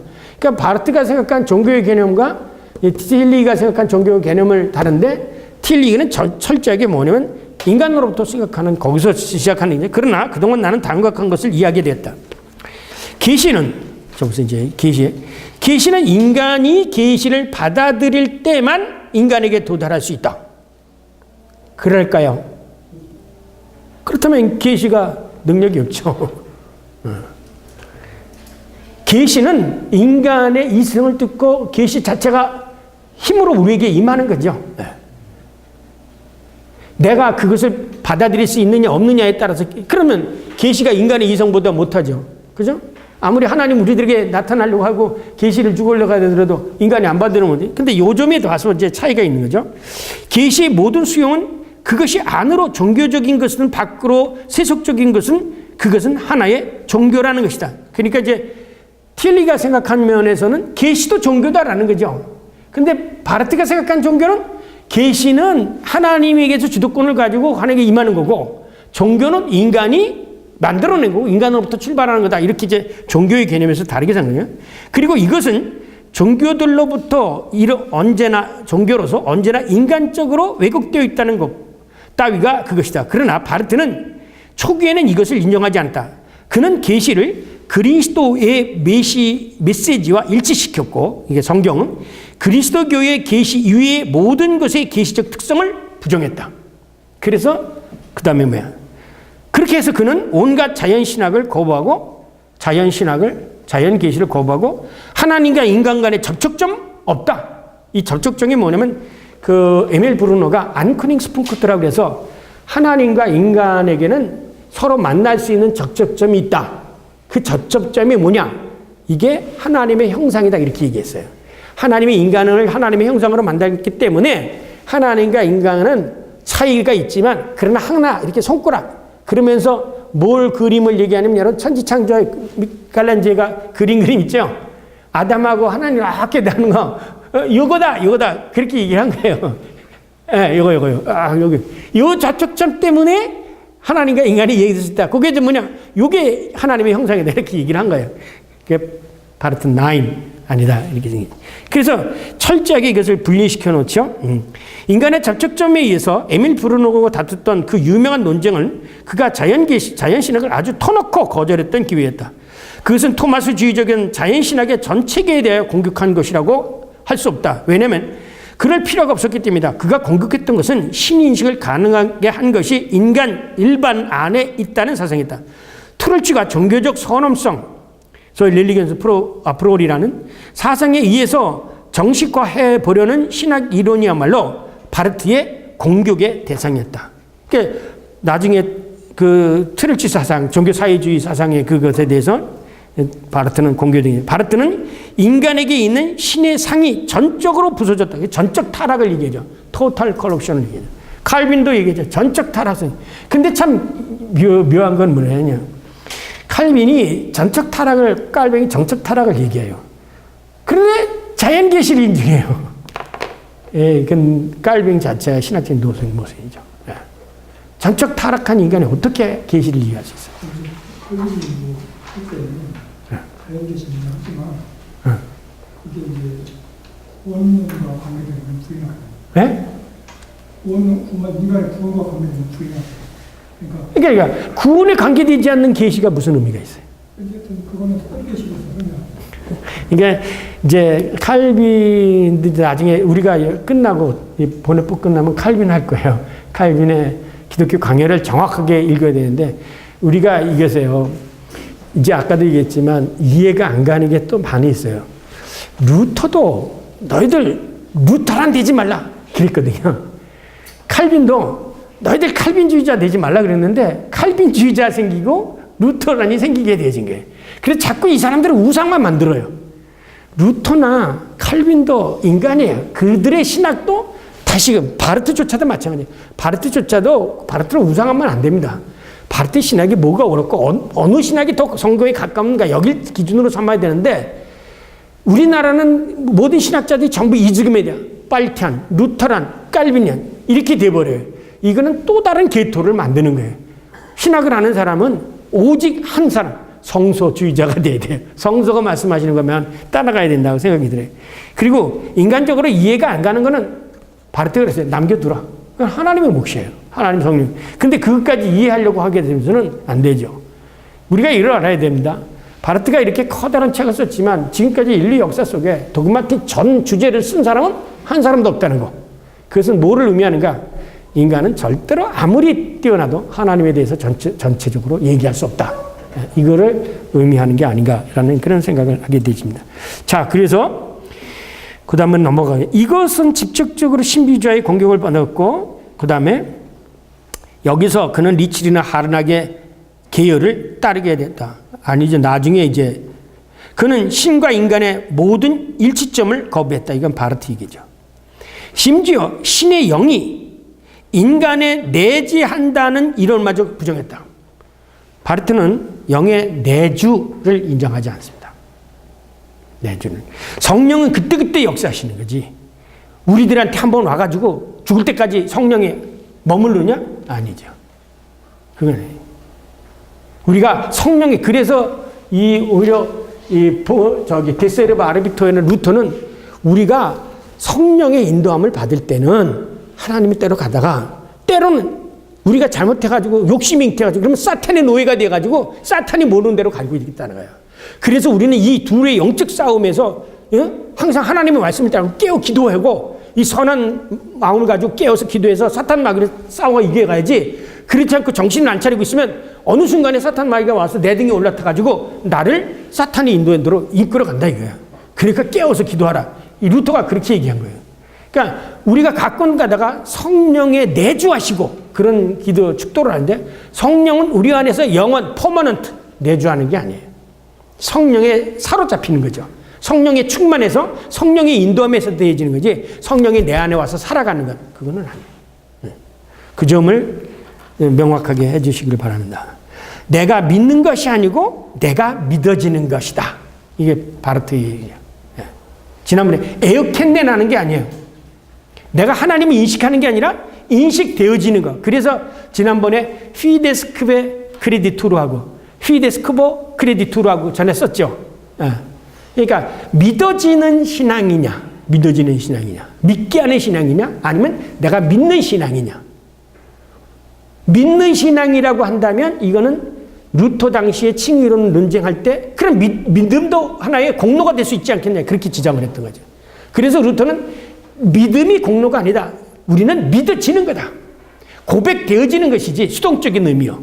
지난번에 뭐랬어요? 악티바 파시바고 악티바 그 얘기했잖아요. 보네파 앞에 부분 읽을 때 보네파는 철저하게 수동적인 의미를 얘기하잖아요. 네, 우리가 하나님의 사로잡힌다. 그래서 뭐야? 이렇게 생각하면 됩니다. 베드로가 주는 그리스도의 살아계신 하나님의 아들입니다 라고 고백할 때 예수님이 뭐라고 그랬어요? 예수님, 그건 네가 한 게 아니야. 뭐야? 성 하나님께서 너로 하여금 그렇게 알게 해주신 거야. 그럼 우리가 예수님을 알잖아요? 그건 내가 한 게 아니야. 하나님이 나로 하여금 예수님이 어떤 분이라는 걸 알게 해준 거라는 거죠. 네. 거기 속에서 뭐야? 인간의 공로가 자리할 곳이 없고 모든 게 성령에 의해서 내가 알게 됐기 때문에 이것이 또 선택이고 은총이죠. 그러니까 성경을 보게 되면 오히려 성경은 철저하게 논리적이에요. 수미일관해요. 그런데 하나님의 은혜다 그러면서도 내가 하나님을 아는 것처럼 얘기한다면 그건 잘못된 거죠. 우리는 믿어지는 것이지 내가 믿는 게 아니에요. 하나님이 내가 하나님을 믿도록 만들어 주시는 거예요. 믿도록 만들어 주세요. 이 점이 우리가 다른 겁니다. 그랬더니 어떤 분이 저한테 그런 얘기예요. 김지진 목사는 그 근본주의자라고. 저한테 근본주의자라고 뭐라고 한 상관이 없어요. 저는 성서에서 얘기하는 대로 따라가겠다는 얘기예요. 그렇잖아요. 분명히 예수님이 많은 사람들이 다 자기 눈으로 봤잖아요. 아, 선지자 가운데 한 사람. 혹은 뭐 죽은 베드로, 세례요한이 다시 살아났다. 뭐 다른 사람 다 얘기해서 그건 자기 인간으로 자기의 눈을 가지고 예수를 본 거죠. 그죠? 근데 베드로는 주는 그리스도의 살아계신 하나님이라고 고백하니까 그래 맞다. 근데 그건 네 생각에서 나온 게 아니라 어디서? 하나님이 알게 해주셨다는 거지.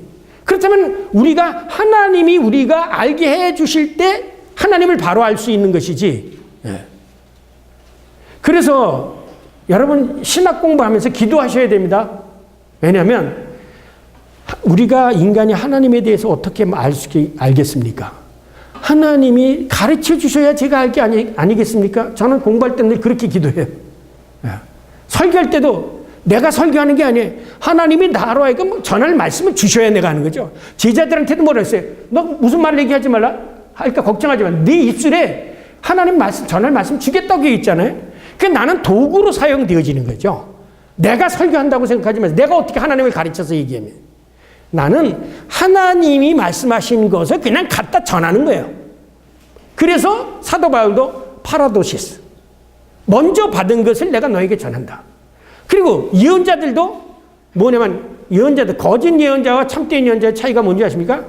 참된 예언자는 자기가 받은 얘기를 그대로 가서 전하는 거예요. 그래서 예언서 끝에 아마야에 여호와께서 이렇게 말씀하셔서 이게 참된 예언자예요. 거짓 예언자는 뭔지 알까? 하나님 말씀하시도 않았는데 지가 하나님에 가서 얘기하는 거. 이게 거짓 예언자예요. 그러니까 신학도 마찬가지예요. 신학은 하나님이 가르쳐 주신 것을 가서 얘기를 하는 것이지. 응? 신학이 시대를 바뀌어서 변형되어졌다면 하나님이 변해지는 거죠. 아니에요. 신학은 옛날이나 지금이나 동일하신 한 분 하나님이기 때문에 동일할 수밖에 없는 거예요. 오히려 거꾸로 생각하세요. 신학은 수없는 시대를 거쳐서 무한히 도전받아 왔다. 뭐에 대해서? 그리스도를 증언하는 것에 대해서 도전받아 왔다는 거죠. 아까도 말씀드린 것지만 하나님이 살아계시다는 것을 선포하는 사람보다는 하나님이 없다고 선포하는 사람들이 더 많았어요. 신학자들 중에. 그러니까 우리가 이 점을 깊이 생각하게 되어진다면 근본적으로 우리가 어디 서야 됐느냐라는 것을 명백히 알 수가 있습니다. 그러나 어떻게 해서 신은 인간에게 나타낼 수 있느냐는 묻음은 이 사상 안에서는 조금도 대답되지 않는 채 그대로 남아있다. 바르트의 신학은 변증법적 신학이라고도 일컬어진다. 그러나 이 변증법이라는 말은 몹시 오해를 일으키기 쉽다. 바르트는 그것의 예언자적 발단에서는 역설적이지만 나중에는 초자연적인 것이 되었다. 그러나 그것을 변증법적이라고 말할 수는 없다. 변증법은 내적 원동력에 의해서 하나의 상태에서 다른 상태로 진전하는 내적 과정을 포함한다. 요거는 틸리가 지가 생각한 변증법이고요. 바르트가 생각한 변증법은 다른 거예요. 네. 바르트에서는 종합명제에서 반명제와 그 정명제가 나오는 건데 이 틸리가 생각했던 것은 해결식 디알렉틱이니까 그건 디알렉틱이 아니다. 그렇게 보고 있는 거죠. 네. 초자연적인 자연주의 입장에서 그 밖에 수많은 반자유주의 신학의 이론이 나온다. 신의 말, 하나님의 말씀은 슐라이러마의 종교의식에서의 사상이다. 이런 형태의 경건주의 내지는 신비주의 경건에 대한 반정립, 안티테시로 강조된다. 고전적 그리스도인이 받아들여졌고 삼위일체론의 교리가 그의 출발점이 된다. 칼 바르트는 위로부터 삼위일체론으로부터 주어진 계시로부터 출발한다. 맞는 얘기죠. 그리고 나서 인간에게로 나아간다. 최근에는 신의 인간성에 대해서 말할 때 그는 인간 안으로 아주 깊이 들어가기조차 한다. 이제 요즘에 늘 항상 사람들이 우리나라 사람들이 바르트를 하면서요. 바르트가 나중에는 하나님의 인간성에 대해서 다시금 브루노 쪽으로 넘어갔다고 하는 거는 바로 이 부분을 읽고 틸리가 해석한다는 걸 그대로 받아들였기 때문에 그래요. 아니에요. 그렇지 않습니다. 더 깊이 읽어보시기 바랍니다. 그는 인간 안으로 자기는 이와 달리 나는 보세요. 이와 달리 이게 틸리 입장이에요. 이제 앞에서 이제 바르트를 얘기해 놓고 자기 입장을 이와 달리 나는 어디로부터 출발하는 게 인간에서부터 출발한다. 그러나 신적인 대답을 인간에서 끌어내지는 못한다. 이거 알지요? 어디서 끌어내? 인간 안에 있는 물음에서 출발하지만 그 물음에 대해서는 신의 계시가 대답으로 나타난다. 오케이. 그렇다면 당신이 생각한 신의 계시가 뭐요? 물을 수 있죠? 근데 틸리기는 거기에 대해서 답변을 안 합니다. 네. 역사적 비평, 사회적 정치운동, 바르트의 관계에 있어서 몇 가지 언급하고 싶다.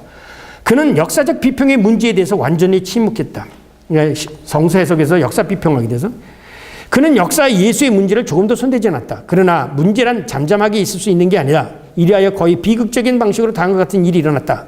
그래서 결국은 불트만이 탈신화화론에 대해서 섰을 때 신학에 있는 분열이 일어나기 시작했고 잠잠했던 문제가 신학적 체계에 걸쳐 불을 품어냈다. 불트만은 역사적인 문제가 신학에서 추방된 것을 구했다.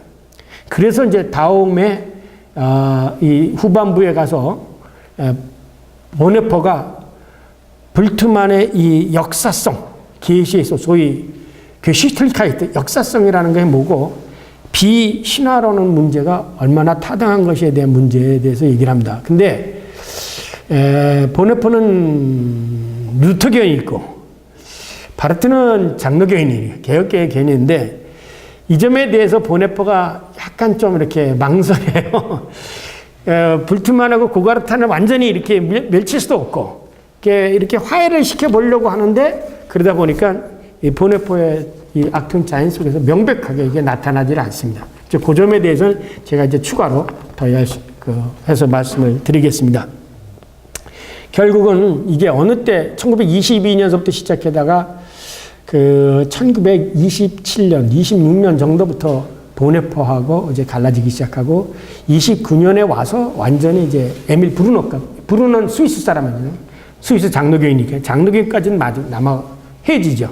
그 마지막까지 남는 사람이 누구냐면 에드워드 투르나이젠하고 남습니다. 그러고 나서 맨 처음에 찌비센덴 짜이트라는 잡지를 통해서 이렇게 변칙법적 신학이 있다가 22년서부터 1922년부터 1933년까지 34년에 여러분이 1930년에 아리안 입법을 해가지고 이제 개정하고 이게 이제 29년에 완전히 브루너가 빠지고 나머지 이제 그 다음에 나오는 건 테올로기스 인 엑지스텐스라는 거는 소위 신학적 실존이라는 잡지를 이제 보네퍼 자꾸 바르트 혼자 얘기해 나가게 되어집니다. 예. 우리 얼마나 모였죠? 여기에 바르트의 나머지 요 잡지들, 예. 우리 아키브에서 저런 걸 모으고 있습니다. 예. 사서 구입해 놓을 나중에 여러분이 홈페이지에 오셔가지고 그 시대에 보면 이 변칙법적 신학 시대가 끝나고 요 다음에 이어지는 그 잡지들 속에서 이제 그 바르트의 교회 교회학적인 모든 시대들이 그죠. 그러니까 이 뒤에서부터 교회학이 나오지 않습니까? 예. 자, 그 점을 보게 되어지면 이 점은 우리 손택 집사님이 아주 잘 정리를 잘 해놓으셨고 안내도 잘 해주시니까 모르면 우리 손 집사님한테 물어보세요. 저보다 손 집사님 더 잘하고 계시니까. 예. 아주 그런 점에는 아주 그 서지적이고 역사적으로는 아주 잘 분석하세요. 전 잘 못하는데. 자, 그 다음에서요. 불트만은 역사학적 문제가 침묵될 수 없다는 것을 그리고 성서에 대한 우리의 관계 전체는 역설적 주장이나 초자연적 진술로 표현할 수 없다는 것을 비록 바르트의 연재적 힘을 가지고서도 표현될 수 없다는 것을 보여주었다. 그러나 우리는 성서라는 문서의 역사적 의미의 문제를 묻지 않으면 안 된다. 틸리는 그러죠. 성서는 역사적으로 문제다. 그래서 생긴 게 이제 오늘날 대학에서 가르치는 뭐 문서설, 역사 비평학, 뭐 양식 비평학 이런 것들이 생각나는데 그 바르트는 역사 비평이라든가 이런 것을 절대화하지는 않습니다. 그러나 밀치지는 않아요. 그것도 하나의 연구 방법이다. 라고 방법론적으로 받아들이지 거기에서 나온 연구 결과물을 절대적으로 수용하지는 않습니다. 예. 오히려 왜 그러냐. 바르트는 성경을 하나님의 영감론을 주장하거든요. 하나님의 영감. 예. 시대에 어떻게 됐든 간에 성경은 영감된 책이다. 라는 입장은 아주 철저하게 고수를 합니다. 예. 만약에 성경이 영감된 책이 아니라고 한다면 성경은 그냥 책이 되죠. 다른 어떤 고전적인 책의 하나밖에 될 수가 없어요. 근데 이제 여러분 교회에서 성소론을 가르칠 때 성소하고 일반 책하고 다른 점을 가르친다면 뭐겠어요? 인간들이 쓴 책은요 아무리 많이 써봐야 몇 년 내에 생긴 거죠. 한 사람에게서 나온 거죠.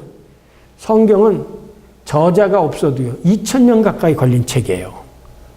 한 사람이 쓴 것도 아니에요. 그런데 여기에는 창세기서부터 요한계시록까지 통일성이 있다는 여기 자체에서. 그래서 제가 성경을 읽어보라고 말씀을 드리는 것은 성서 영감난 논의할 것도 없고 성경을 자꾸 읽어다 보면 야, 이게 이렇게 인간이 쓴 얘기고 시대적 상황도 다루고 하는데 여기 어디 일치점이 있을까라고 할 때 자연스럽게 성경은 영감된 책이라는 고백이 나오게 되어집니다. 누가 설명할 필요가 없어요. 그러니까 교인들한테 뭐냐면 여러분 설교를 잘 알아듣게 하려면 뭘 하는지 아세요? 교인들에게 성경을 읽게 만들어야 돼요. 그래 여러분이 성경 풀어줄 때 아, 내가 읽은 게 바로 저런 거였구나 이렇게 하는데 성경은 안 읽고 와서 딱 가만히 와서 졸고 앉아있는 사람 아무리 여러분 설교 준비를 막 해가지고 깊이에서 가르쳐주죠? 전부 졸고 앉아있어요. 전부 사탄 마귀들이 가서 잔마귀를 싹 그래가지고 전부 졸고 앉아있네.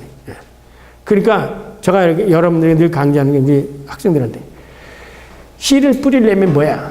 밭을 갈고 씨 뿌리지 않느냐. 그러면 복음의 씨앗을 뿌리려면 밭을 갈아야 되지 않냐. 그 밭 가는 게 뭐냐? 성도로 하여금 성경을 읽게 하라. 그리고 말씀을 뿌려라. 그러면 거기에 30배, 60배 열매가 맺히는 옥토에 떨어지는 거든. 아니 지금 저 사람 마음이 막 길가에 앉아있는 마음인데 마음밭이. 그러면 어떻게 돼 있어요? 성경 말씀대로 길가에 떨어지니까 누가 집어먹는다고요? 새가 와서 집어먹는다. 그 새가 뭐냐? 사탄 마귀다. 그렇게 얘기하잖아요. 예수님이요. 비유해서. 근데 여러분이 밭은 안 갈고 자꾸 씨만 뿌리려고 생각해요. 고급 씨만 뿌리려고 생각해요. 아무리 소용없어요. 그거 다 돌짝반에 떨어지고 다 잠자고 있게 만들어가지고 전부 사탄이 다 받아먹고 만들어요. 그러니까 청년, 특히 청년 지도하시는 분요. 모여가지고 노래하고 이렇게 하지 마세요. 그 시간 아깝고 그 시간에 오늘은 마태복음 1장에서 5장 쭉 같이 통독하는 거예요. 이런 것들이 1년, 2년 쌓여보세요. 그리고 나서 여러분이 가서 말씀을 풀어주는 거예요. 예수님이 부활하신 다음에 뭐라 했어요? 엠마오로 가는 제자들에게 이사야로 시편에 있는 것으로 오경과 자기에 관한 것을 자세히 풀어준다고 그랬잖아요. 사람들에게 성경을 읽게 하고 그 성경을 여러분이 설교 때 풀어주는 거예요. 그러면 가슴이 뜨거워지잖아요. 엠마오로 가는 제자들이 그 말씀을 듣고 나서 뭐라 그랬어요? 우리가 말씀을 풀어주실 때 가슴이 뜨겁지 아니하더냐? 뭐 노래 불러서 뜨거워지는 게 아닙니다. 제가 읽어드릴게요. 거짓말인가 아닌가? 그래서 아주 그러기 때문에 이 말씀에 여기 캐리그마의 신학에 와서 여러분이 그 말씀의 신학을 배워가야 되는 24장 마침 여기 때문에 자 뭐라고 그랬어요? 그들의 눈이 밝아 그인지를 알아보더니 예수는 그들에게서 보이지 아니하더라. 그들이 서로 말하되 길에서 우리에게 말씀하시고 우리에게 성경을 풀어주실 때에 우리 속에서 마음이 뜨겁지 아니하더냐 하고 그 자리로 일어나서 예루살렘으로 갔던 거예요. 이 엠마오로 가는 제자들이. 그럼 예수님이 엠마 가면서 뭘 해준 줄 아세요? 여기 써 있어요. 자, 미련하고 선지자들이 말한 모든 것을 마음에 더디 믿는 자들이요. 그리스도가 이런 권한을 받고 자기의 영광으로 들어갈 것이 아니냐 하며 모세와 모든 선지자의 글로 시작해서 모든 성경에 쓴 바 자기에 관한 것을 자세히 설명해 주셨다고 했어요. 신학은 말씀을 섬기는 신학이에요. 말씀의 신학이어야 돼요. 신학은 교회를 위한 신학이어야 돼요. 네. 왜 교회가 피폐해지냐면 말씀이 없기 때문에 피폐해지는 거예요. 그런데 이 신학자들 얘기를 들어보세요. 그래서 그 다음에 정치적 사회적 운동에 관해서 바르트는 종교사회주의의 거리에 유지하고 있을 뿐 아니라 한때는 히틀러 권력의 정치적 측면에서도 거리를 유지하고 있다. 그는 그것을 용인했고 아니죠. 그 바르멘 선언을 누가 초안을 했는데 바르트가 초안을 했어요. 그 보네퍼고 종교 이름으로 그에게 반대하지 그럴 기회가 많았지만 반대하지 않았다. 종교 이름으로 반대. 예컨대 1934년 4월 유대인에 대한 최초의 박해가 일어나 수많은 생명과 재산이 파괴됐을 때 교회는 침묵을 지키고 있었다. 그때 당신 어디에 있어? 틸리기는 미국에 있었죠. 교회는 틸리기의 히틀러의 공격을 받을 때까지 입을 열지 않았다. 독일 교회가 그랬죠. 이것이 독일 교회의 가장 큰 약점의 하나이지만 그것은 곧 칼바르트의 약점이기도 한다. 이 독일 교회가 이렇게 안 한 것을 칼바르트에게 책임을 돌리고 있어요. 그러나 후에 바르트는 교회 내부에서 국가사회주의에 대한 저항의 지도자가 되었다. 그는 최후에 그가 이전에 거절했던 것, 다시 말해서 히틀러가 이끌었던 운동은 그리스도 교회에 대한 공격을 의미하는 하나의 그 유사 종교 운동이라는 것을 인정하는 자리까지 갔다. 그래서 그는 영국의 크리스천들에게 유명한 편지를 써서 그리스도의 이름으로 히틀러에게 저항할 것을 요청했다. 이것은 이때가 바로 뭐냐면 에큐메니칼 운동을 하면서 여기에 이제 이것을 통해서 보네포하고 알게 되어진 겁니다. 예. 이것은 그의 처음 입장과는 전혀 달랐다. 오늘날 바르트는 많든 적든 중립적이다. 그리고 그의 기본적인 원리에 따라서 그리스도의 입장과 서구의 입장을 동일시하려 하지는 않는다. 그 때문에 그는 서방교회에서 지독하게 공격을 많이 받았다. 그는 이슬람이나 히틀러에 대한 그의 비판과 같은 방식으로 공산주의에 적용하려 하지는 않았다. 그리하여 그는 거리를 지키려는 본래의 입장으로 돌아갔던 것이다. 자, 이것은 이제 틸리가 바르트를 보는 면이 있죠. 그러니까 옳게 본 면도 있고, 또 부분적으로는 이제 자기 변명적으로 바르트를 해석하는 분도 없지 않아 있다는 것을 우리는 발견할 수가 있게 되어집니다. 자, 이제 결론적으로 여러분 책 가지고 오셨죠? 그 책의 이제 맨 마지막에 그 부분이 읽으면 여러분이 이제 그 부분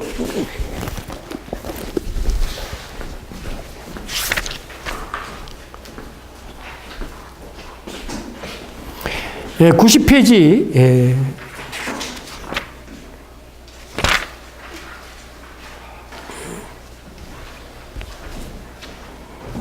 아래서 세 번째, 우리는 계시 자체에 지시되어야 된다. 이제 계시를 바라봐야 된다라는 거죠. 그러나 우리는 이러한 걸음을 가능한 마지막 발걸음으로가 아니라 오히려 우리로 하여금 그러한 발걸음을 옮길 수 있도록 이미 옮겨진 발걸음으로 이해해야 된다는 것이다.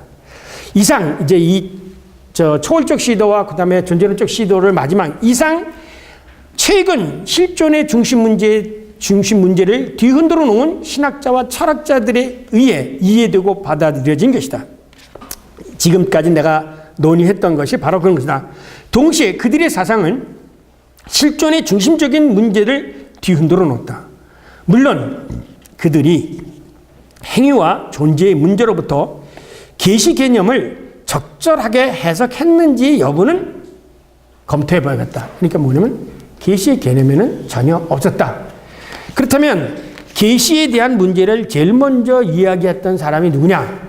그것은 바로 그 다음에 이제 2장으로 넘어가서 계시 우발성을 얘기하면서 누구를 얘기하냐면 계시는 우발적으로 주어지는 것이다 라고 시작했던 사람이 누구냐면 둔수 스코투스죠. 그리고 그 아래 참고 1이죠. 요거는 뭐를 비교해서 보냐고 하면 지금까지 앞에서 얘기했던 초월적 시도하고 계시하고 요걸 잘 비교해 봐라는 거예요. 잘못하면 초월적 시도가 마치 계시인 것처럼 생각하면 안 된다라는 거죠. 예. 그래서 계시를 얘기할 때는 뭐냐면 아까 초월적 시도는 인간에게서 나온 것이고 초월적 인간이 상관이고 계시는 밖으로부터 주어진 것이라고 하는 거죠. 그래서 94페이지에 보면 여기서부터 둔수와 오캄 이래로 계시의 우발성의 비중을 둔 모든 신학의 관심이 이해될 수 있다. 계시의 우발성은 이성 초를 주장하도록 한다. 이성을 초월하도록 주장하게 되어진다. 그래서 다음의 물에는 요거 2장 1 계시의 우발성, 특히 여러분이 이제 종교개혁을 공부하시면 제일 먼저 알아야 될 것이 뭐냐면 둔수 스코투스와 윌리엄 오캄입니다. 이걸 알아야 종교개혁을 정확하게 이해할 수가 있어요. 근데 여러분 학교에서 안 들어보셨잖아요. 둔수 스코투스와 윌리엄 오캄. 그래서 다음 주에는 이 둔수 스코투스와 윌리엄 오캄의 계시 개념을 정확하게 이분들은 이제 아직도 스콜라 신학에 영향을 있지만 스콜라 신학에 반발을 해가면서 계시의 문제를 들어오게 되고 이것이 계기가 되어서 종교개혁 신학으로 넘어가게 되어집니다. 네, 이것으로 마치겠습니다.